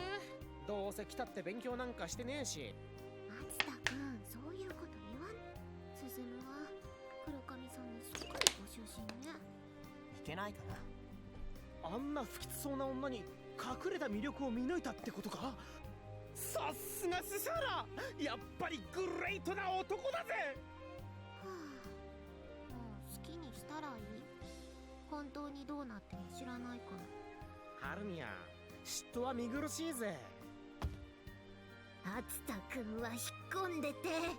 そんなに黒髪さんに近づいちゃいけ。知らない。好きにすれば今にきっとなんかバッドなことが起こるからね。勝手に呪われちゃえ。大丈夫だよ。お清めなら毎日欠かさないからね。スズム、その肘どうしたの？ I was getting a little sweaty, so I rolled up my sleeves. Kiki must have noticed my swollen elbow. どうしたんだろうね。痛くないの？やめてよ。触られると。そっちの肘もかばってるようだけど。昨日の晩からなんとなく痛むんだよ。両肘と両膝が。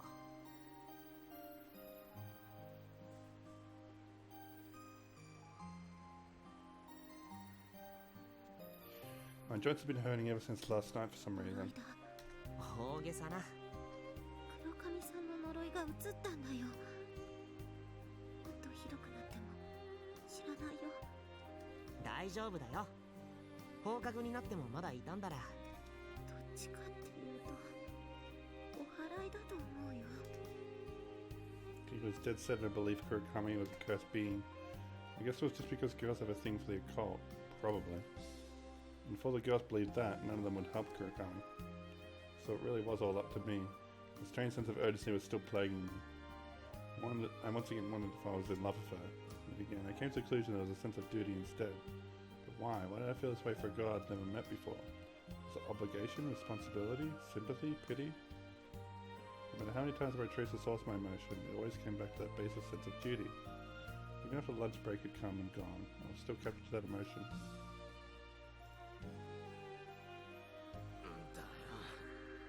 トイのやつ休みかよ。疲れね。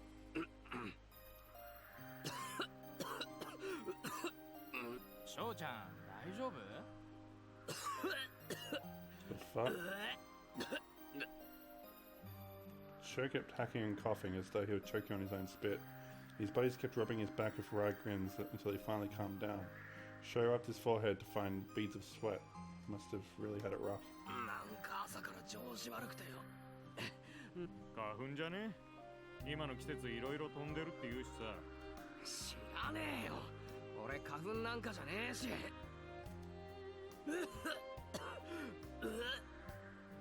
Sho spat in disgust and coughed up phlegm. なんだよこれ。うわ、なんだよそれ。 Oh. めっちゃくれ。 What Sho had coughed up was neither yellow nor white. It was black as tar. It's the first time he'd coughed up something like that. Shocked, he spat again to see if more of that colour came out. But what came out this time was the same colour spit as always. くしょ。なんだよな。 He stomped furiously on つ it. うかさ、朝から俺なんか調子悪いんだよな。咳だけじゃねえの？熱もあんの？いや、マジでだるくなってきた。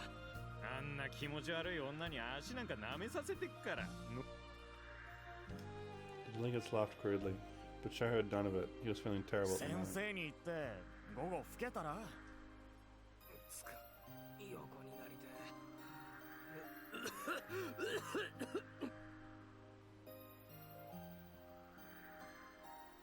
ちょっぴりだけお熱があるよね。うっせえ。俺は平熱が低いんだよ。ちょっと横になってみて。2の C だったかしら。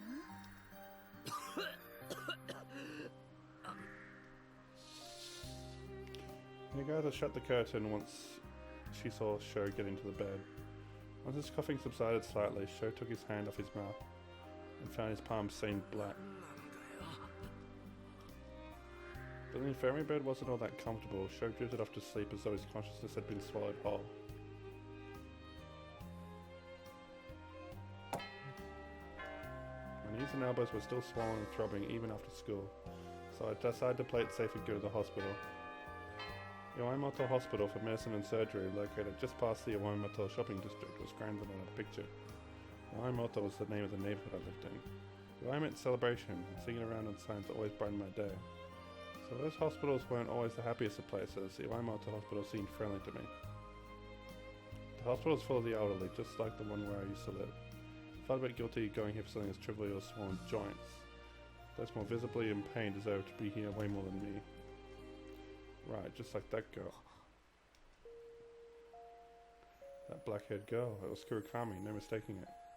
She was in a wheelchair with the same doll riding on her lap.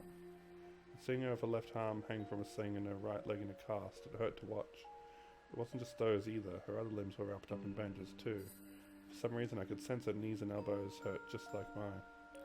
I faintly remembered the world of the nightmare I'd had when I collapsed in the bathroom. Just like me, her joints were snapped by that grotesque blob. 黒髪さんに近寄らない方がいいよ。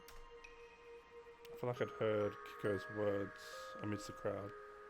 Bad things will happen if you get close to her, I just know it. She'd been giving me that warning over and over again.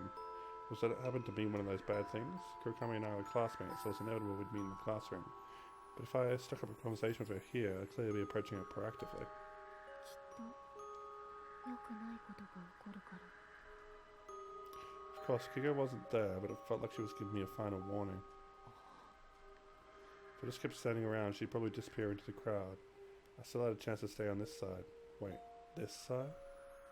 I asked myself exactly what those words that popped into my head meant. Just as Kiko had a sixth sense, so did I. He'd warned me that if I talked to Kurokami now, there'd be no turning back. She'd already caught my heart. I couldn't turn back anymore. Our destinies were intertwined from the first moment I looked into her eyes. Part of me wanted to save her. Another part of me wanted to know why I started feeling that way. And the latter was the biggest reason why I couldn't get her out of my mind. Kurokami, just who was she? I wanted to know and then ask her a question. Who are you and why do I feel this way about you? I already knew it wasn't something as simple as love. Was it something sinister, just as the rumors said? Have your eyes cursed me? Is that why I can't take mine off you? 黒髪さん In the end, I acted before I could come to an answer. She was somewhat surprised to see me. I'd never seen such a natural reaction from her at school 大丈 before. 夫その怪我 She was expressionless as always, but not in the same way as at school. She was obviously surprised to bump into me here of all places. 相手。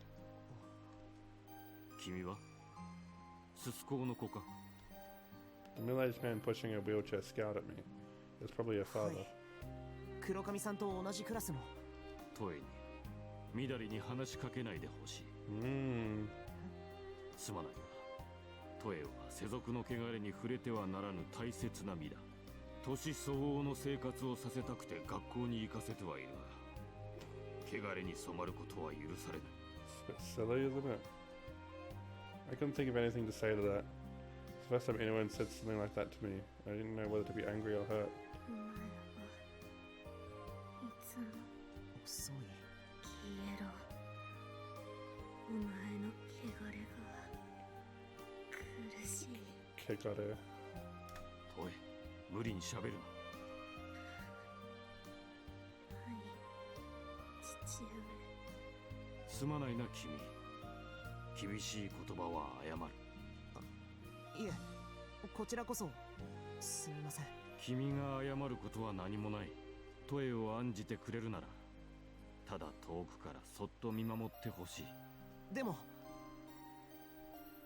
Something's tormenting her. I wanted to say that, but her father stopped me before I 二 could. 度とトエに話しかけないでほしい君に悪気がなくともそれはこの子を苦しめる Normally, some my age would have no choice but to back down without a word after being told off like that by an adult. However, there was something in me that just couldn't accept that, so I stood my ground. 彼女は苦しんでるんです僕はそれに気づいてしまったから彼女 Toya's father fell silent. A little sign he was aware of her 世 torment. 俗の汚れから遠ざける必要があるならばどうして上沼君を許嫁などに選んだんですかお前の知ったことではない黒髪さんが心から選んだ男性だなんて僕には到底信じられません You're too late. Those words replayed in my mind once more. Perhaps she meant she'd been forced to bear this fate because no one had noticed her suffering sooner. I wasn't sure about that, but there was no doubt that she was suffering greatly. There was no way she could be happy, being treated like a pet by a fiancé she didn't even love. If the rumors Natsu told me were true, yesterday was hardly the first time Kaminuma had been so rough with her. Just by looking at her and her father, it was easy to imagine she was was from a strict family where she was in no position to propose him. トエの言い名付けは私が決める。お前の知ったことではない。いいえ、あなたの知ったことでもありません。 Whoa! 黒髪さんの人生は Bro. 黒髪さんが自分で決めます。確かに彼女は未成年です。でも未成年を終えての未来は全て彼女のものです。たとえ父親であろうとも彼女の人生の全てを束縛する権利なんてないんです。 It seemed Toy's father hadn't expected a child his daughter's age to talk back to him like that. He appeared more stunned than angry. 黒髪さん、僕はひょっとしたら全然的外れなことを言ってるかもしれない。でも君が苦しんでいてそれを手遅れに思っていることは知ってる。でもこれだけは的外れじゃなく、何？遅すぎることなんてあるもんか。僕が黒髪さんの力になれるかどうか、僕はいつでも味方になるから、それだけは信じて。Bro. 黒髪さんのお父さん、いろいろと生意気を言って I like すみ this ません guy で a した。 lot. それでは He's so strong. 失礼します。早く Oh. Kurikami hung her head, biting her bottom lip. I didn't know what she was feeling, but my words had definitely gotten to her. I believed that would save her, or at least serve as a spark of her 君 salvation. とはもう話したくない。道を開けてくれ。すみません。行くぞ、トエ。はい。 Toy's father gently pushed the wheelchair past me, only for his daughter to look back at me in that very moment. Her eyes were damp with tears. 鈴原 She reached her trembling hand right out to Oi. me. 鈴原 Oh no. The look in her moist eyes implored me to at least take her hand, so I did. I wanted to grant her wish, and I didn't need words to do so. 鈴黒髪さんには近づいちゃダメ。 Why shouldn't I, Kiko? She needs help, so why shouldn't I? The moment our hands touched, time itself seemed to grind to a halt. The world was frozen in place, almost like the TV known as life had suddenly broken. But the girl before me was real, and so was the warmth of her hand. In fact, the world seemed more like reality. After all, her eyes actually had life to them here. Enough to make me question if the days up until now had all been a daydream. It's just how vivid they were. Kurikami shed warm tears and spoke. The words were clear and had a deliberate weight to them. ありがとう鈴原。 こちらこそありがとう。心を開いてくれてありがとう。開けなかった。開いてはいけなかったから。 Kurikami stood up, staring on her casting case foot. She walked over to me until our chests were practically touching and looked up at me. お前がいけないんだから。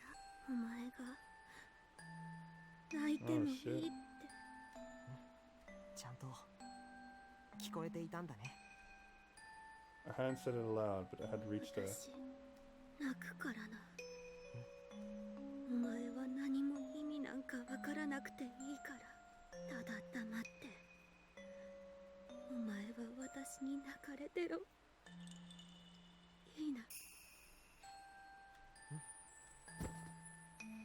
With that word, she gently plunged into my arms, and she softly clawed at my chest. She burst into tears. I said nothing and let her sob. 遅すぎる。遅すぎる。どれくらい遅すぎたのかな。10年遅い。いや、100年遅い。1000年遅い。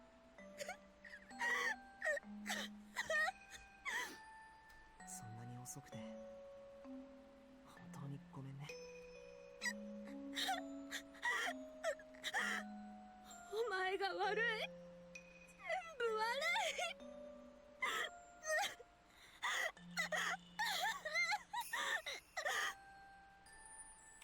Didn't understand a word she was saying, but I figured allowing her to let it all out would help.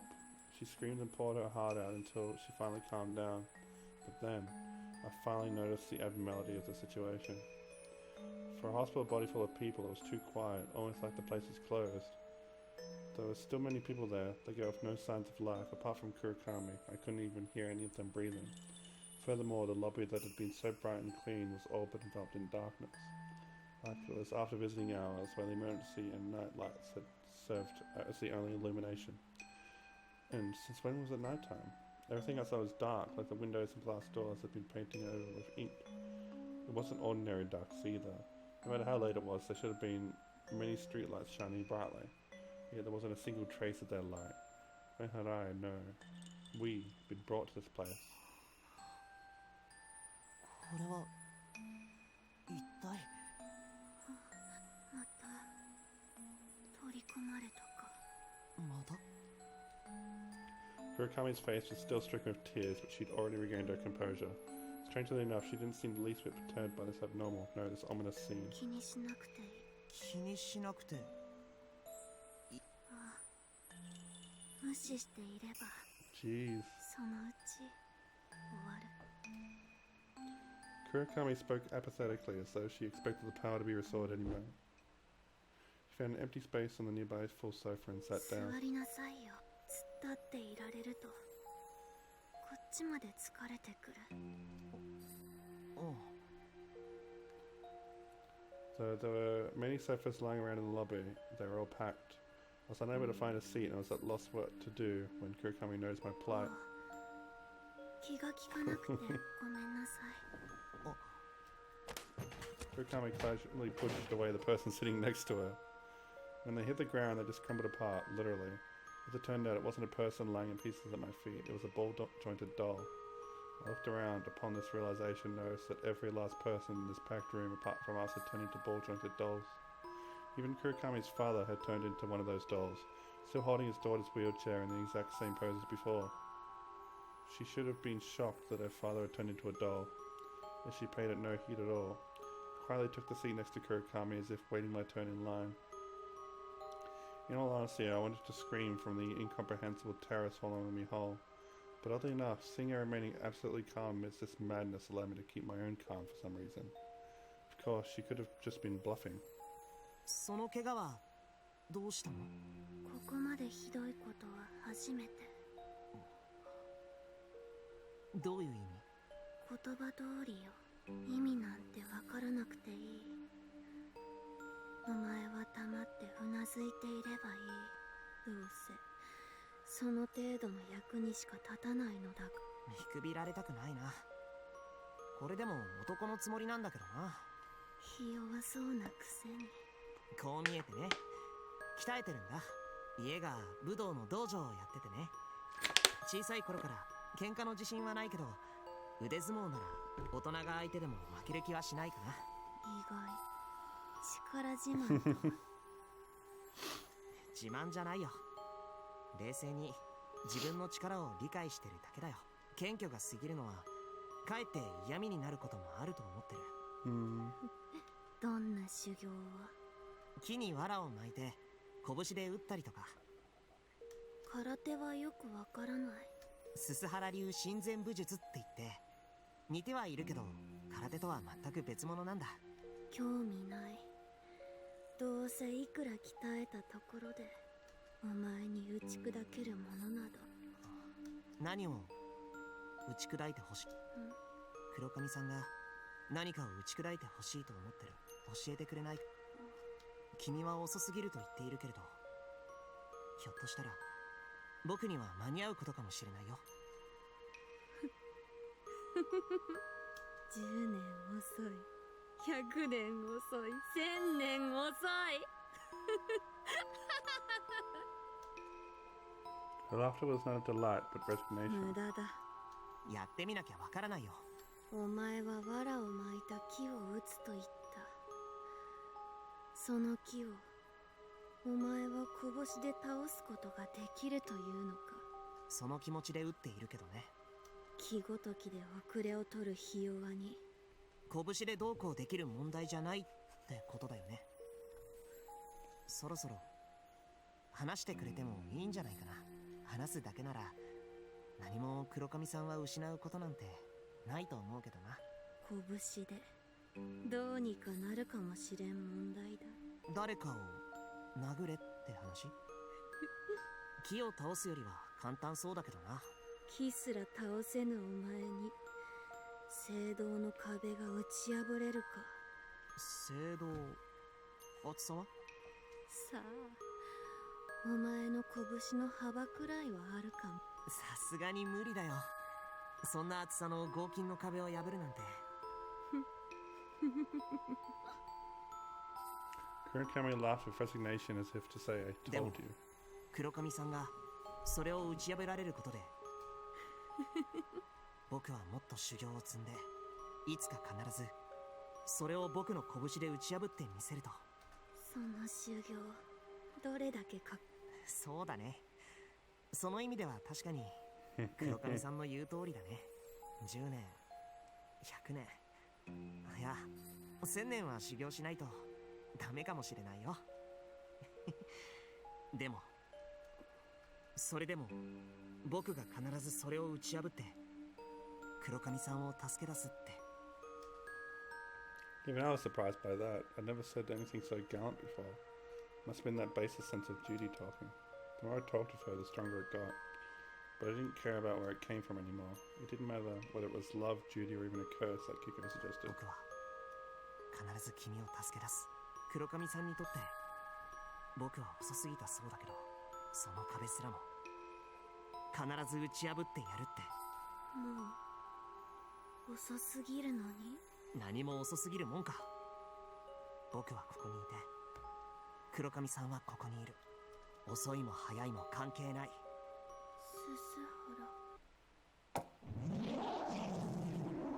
At that moment, the silence was suddenly shattered by a ghastly roar. A visceral roar that shook the very pit of my stomach. The ground trembled as I heard something slimy and gooey approaching なん me. だろう。ちょっと見てくるよ。どうせ楽なものじゃない。 She was probably right. But whatever that thing was, I need to know if it posed us any threat. And that wasn't it. What I really wanted to know was what in the world this place was and whether I was still sane or not. The thing howled ominously again when I remembered exactly what it was. The piles of meat trembling as they gave off rancid stench straight out of a sewer. Yes, it was that giant eerie blob that had broken me in Kurakami's limbs. It was bulging far more repulsively than it had back in my bath. The blob squirmed where it stood, filling the stairwell. It was as tall as the ceiling itself. Despite that, it pulsated as it slowly but surely pushed its way down the stairs.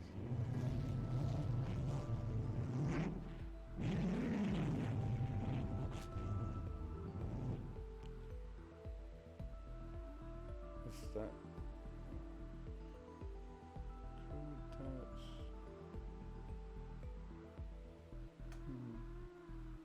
Trying to translate is difficult. The nightmare had come back to life with a vengeance. It was searching, that blob was searching for us. Though it was struggling to fit through the stairwell, it wouldn't be long until it got through. And once it did, there'd be nothing to stop it. The lobby ceiling was too high to impede it. I had to run. Back in the nightmare, my sense of fear was numbed. It just hadn't felt real enough to warrant it. But this was a different story. The terror was more than present. My legs trembled in fright at the horror before me. I couldn't stop it. I couldn't fight back.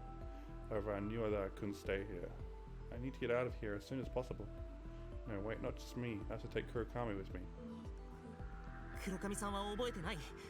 悪夢の中であいつにその手足を折られたんだよ。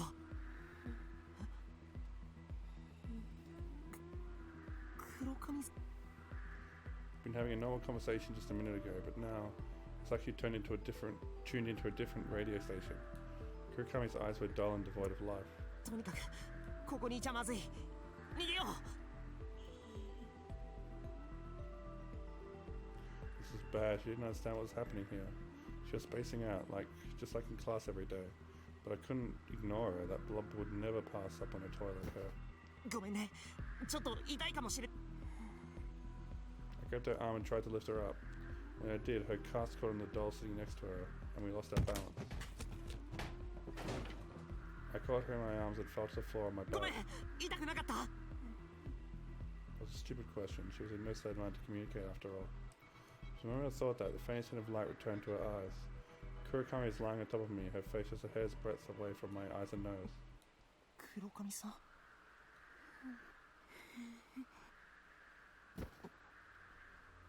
Her sweet breath tickled my nose, and then she kissed me right on the lips. She tried prying open my lips with her warm tongue, which was squirming alluringly. 黒髪さん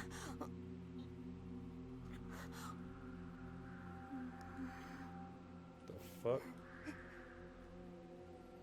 But I knew the situation was far from normal. A devilish little whisper inside me was telling me to give in to my carnal instincts. Her breath, her tongue, was also enticing. No, I couldn't. This wasn't the time for this, but I...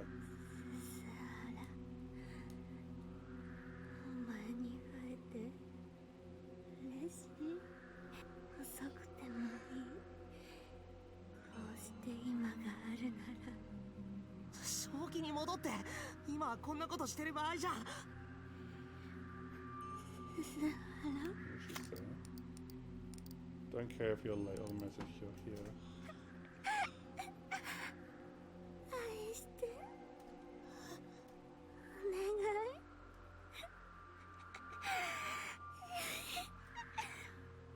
愛して鈴原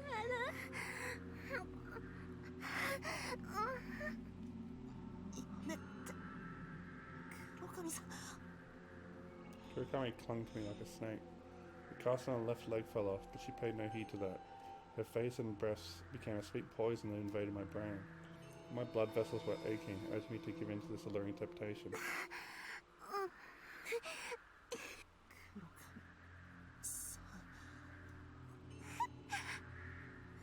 Grab moment. 愛して愛して愛して Oh my god. 愛してよ鈴原鈴原の愛 Bruh. 私に注いで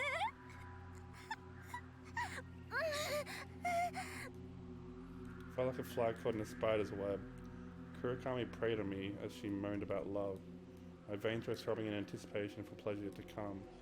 I couldn't fight back the desire screaming at me to give in to her.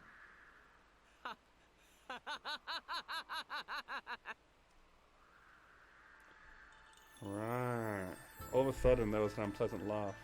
The moment she heard it, Kurakami froze completely. She raised her upper half to find out who'd laughed. No, judging by her face, she must have already known who it was. She looked like a kid had been caught with her hand in the cookie jar. 今度は鈴原とイチャついてるトエが登場とはよ。どこまでもイラつかせてくれるぜ、 I こ thought の it was 夢はよ。Kuminuma laughed, an unstable look in his eyes. よう、鈴原。面食らってるみてえだな。イカれてるだろ。男と見たら誰でも欲しがる。とんでもねえイカれ女よ。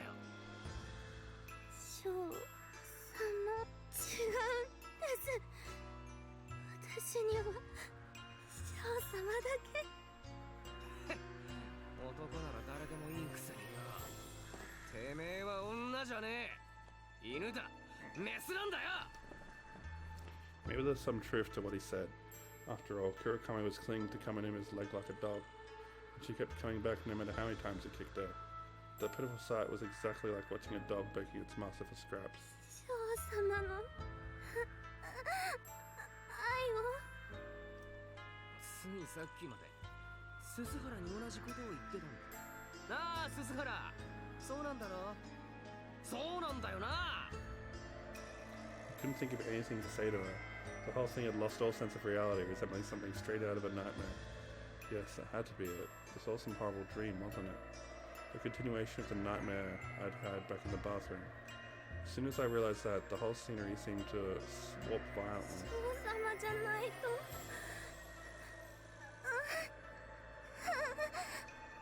るせえメス犬。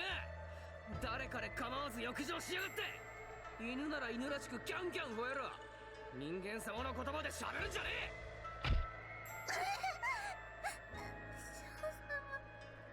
I still didn't understand Kurakami anymore. I thought I did just a little while ago. Was that all just part of the nightmare? The slimy, grotesque blob showed itself. It finally made its way down the stairs and was heading right our way. What would terrify me just a minute ago, that all suddenly seemed worlds away. Right, because this is all a dream. A bad dream, that's all.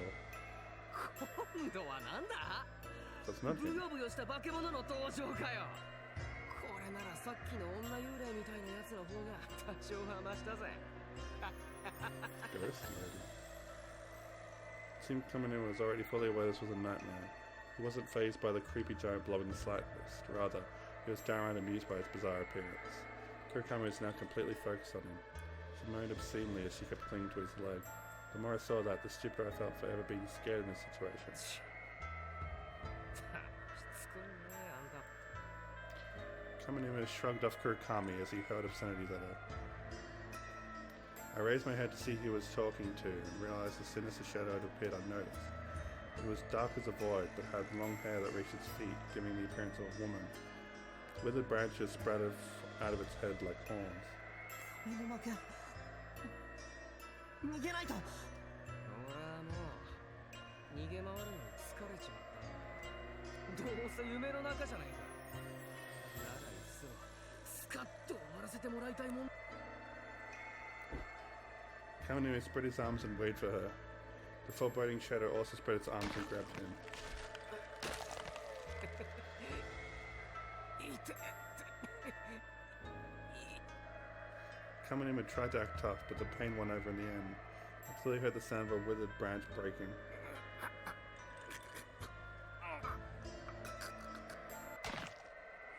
A moment later, Kaminuma's upper half snapped like a decayed tree and collapsed backwards with a visceral splash. His head, arms and elbows smashed into pieces on the floor and scattered into chunks, but his legs remained standing. Despite that, Kurikami just kept clinging to his leg. Oh my god. I felt no fear. I'd already grown numb to such emotion.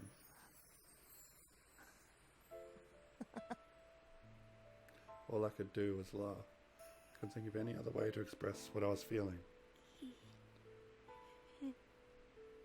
違うよ鈴原 Kurikami turned to me as though she didn't notice the shadow that had so brutally killed Kaminuma. It seemed she'd already lost interest in the scattered pieces that used to be him. The change in her behavior was far more terrifying than the monster. 私にはお前しかいないんだお前をずっと本当に本当にわからないよ僕にはもう本当に黒神さんが Still lying on my backside, I skidded away from Kurikami as she slithered towards me. The sight must have been quite saddening for her. Her eyes welled with tears and what with sorrow. But I couldn't accept her. All I was capable of at that point was laughing in disbelief. Just then, the female shadow, its arms spread wide, lunged toward me.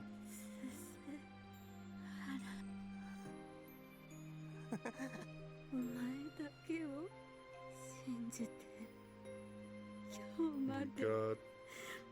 耐えてきたのに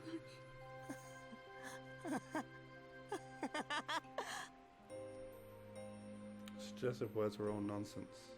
I was full forever thinking there was some kind of mysterious fate at play and falling for her spell. 黒神さんなんて Oh no. いるわけもない僕たちはつい先日初めて言葉を交わしたばかりの赤の他人僕たちの間にないんだよ何にもないなのに僕はどうして There's more at play here.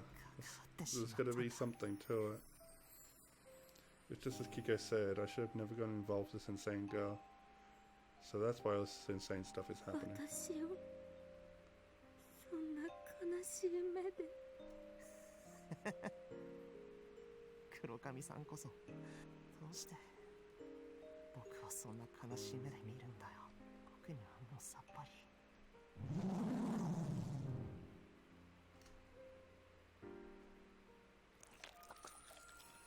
The blob would twist my neck with its hairy arm-shaped lumps, or the shadow would fall upon me.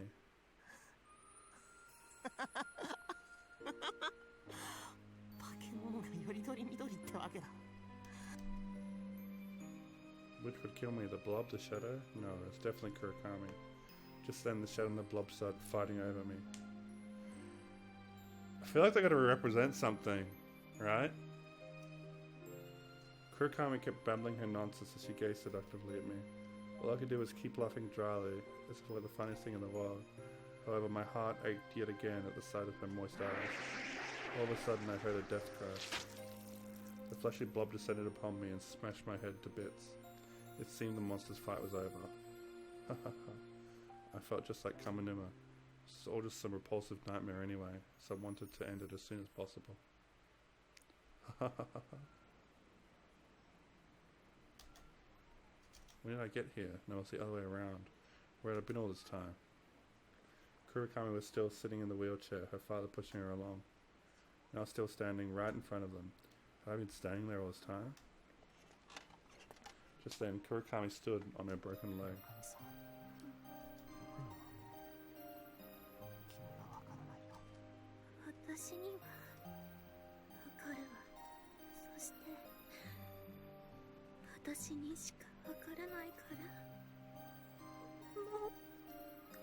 Kurakami bitterly ground her teeth and wept. I was bewildered, yet my heart ached at her tears once more.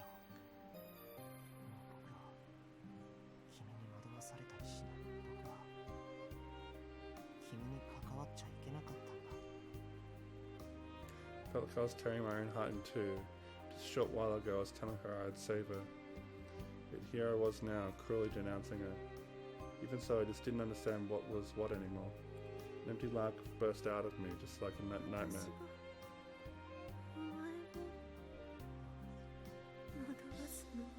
Oh my god.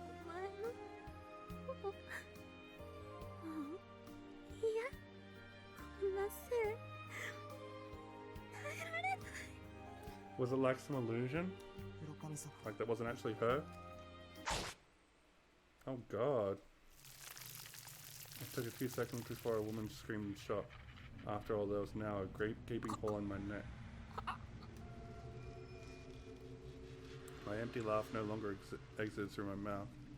It just leaked vapidly out of the new hole in my neck. This isn't an illusion.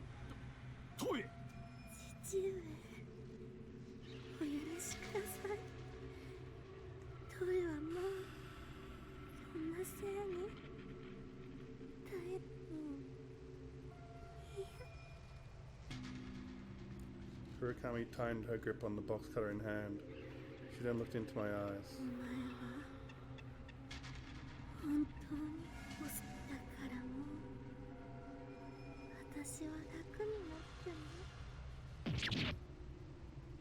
with that, she spoke no further. Only vivid blood gushed through the new hole swimming on her own neck. I was rapidly losing consciousness. The world was fading into pitch black darkness. I no longer understood anything. My mind couldn't wrap itself around it. My feelings, hers, what had happened, what was happening. I didn't understand any of it anymore. Sorry, Kika. I should have never gotten mixed up with her.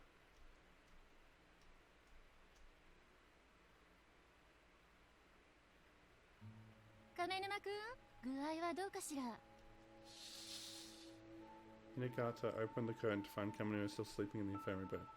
However, he had the covers over his head, so she couldn't see how he was doing.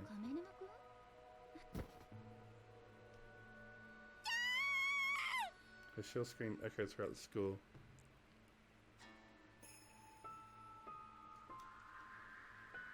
I woke up in what probably was a hospital bed. My body was sluggish and there were bandages wrapped around my neck.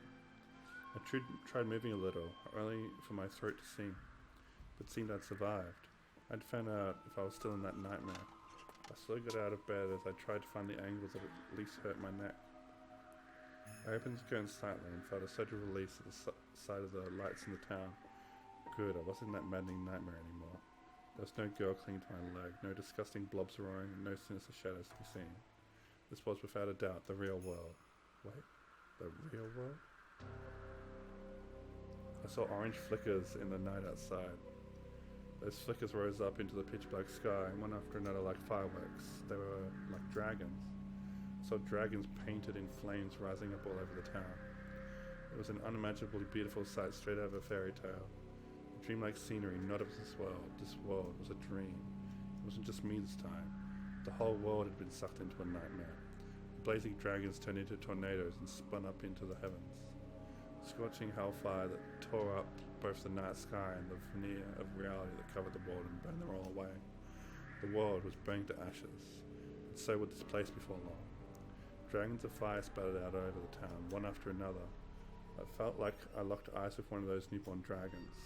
Forgive me, Kiko. I should have listened to you. Wow. Is that it?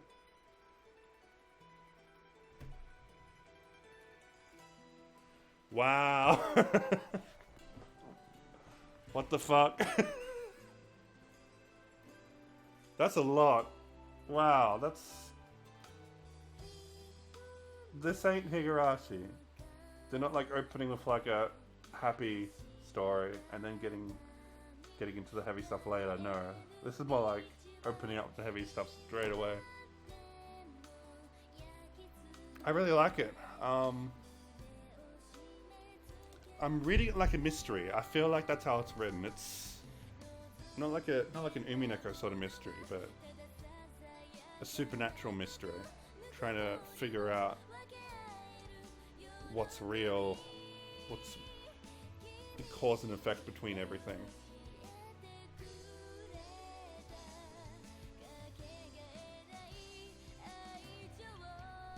It's kind of fucked up, but in a good way.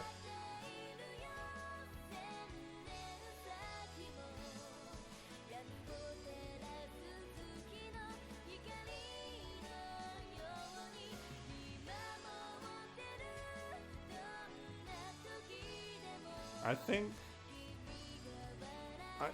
I feel like hey Lover. I feel like Kurakami is a victim. I think that's a thing here. I don't really understand what she's a victim of. Some kind of curse. Like the whole town on fire? Like they make a point of how her father's like, you know, we need to protect her from the impurities of the world. The Kegare. It reminds me a lot of the whole thing of like Higurashi with Rika being the reincarnation of Oyoshiro-sama. You know, they want to that like she might be like some sort of religious figure, or like a some sort of protective ward, and like her dying like unleashes chaos or something. I don't know. That's a lot. And what's the girl, the childhood friend, like what's her deal? She seems to have a lot of secrets too. I think she knows more than she lets on. Yeah, wow.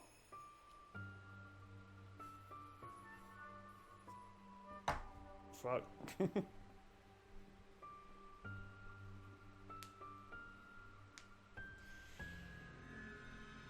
Yeah, that's a lot. I think this is up there with Higginbana in terms of like content. Like it's really fucking heavy. And like sexual too. Like I wasn't expecting it to go that hard. Ugh. Yeah, wow. Well, now we got the title screen. It's appeared. Yeah, alright. Well, I guess we'll leave it there.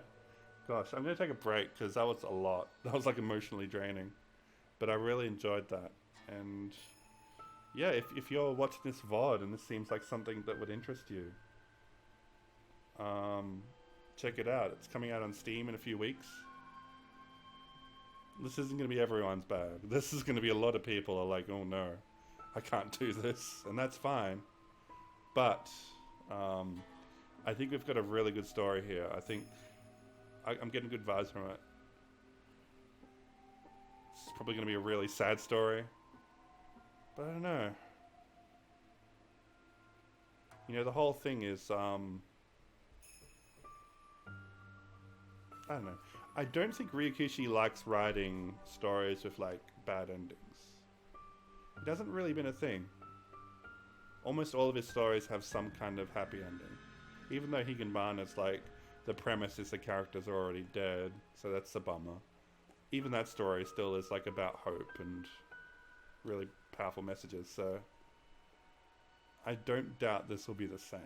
I don't think this is just going to be like a spook fest and like everything's miserable.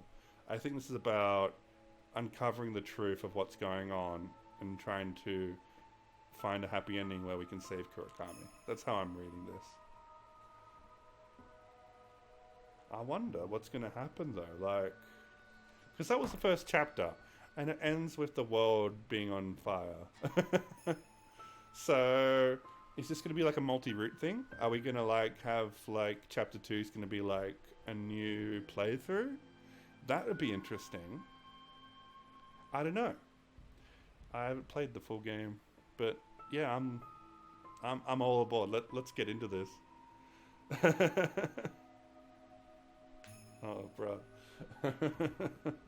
Too soon. All right. Yeah, I'm gonna take a break. I'm probably gonna be streaming later. Either Genshin Impact. I'll probably stream Genshin Impact because I want to get my dailies done. And I want to stream some more Super Mario Bros. 35 at some point. Maybe tomorrow. See what happens. And I have an announcement to make, actually. I've decided what I'm going to do to celebrate October 4th and 5th. We're still working out a time, but I'm going to grab some friends and we're going to do a podcast. Just chatting about Iwaihime and all the cool stuff that's happening in 7th expansion at the moment. It's just going to be like a little discussion about where we're at in terms of Ryukishi works. It should be lots of fun. So stay tuned for an announcement of the time for that. But yeah, I'll let you know and we'll work from there. So that's exciting. I think that'll be fun. Alright, well, thanks to everyone who joined the stream. Don't forget to support Iwaihime on Steam if you liked it. And yeah, let's just quickly see if there's anyone I can raid.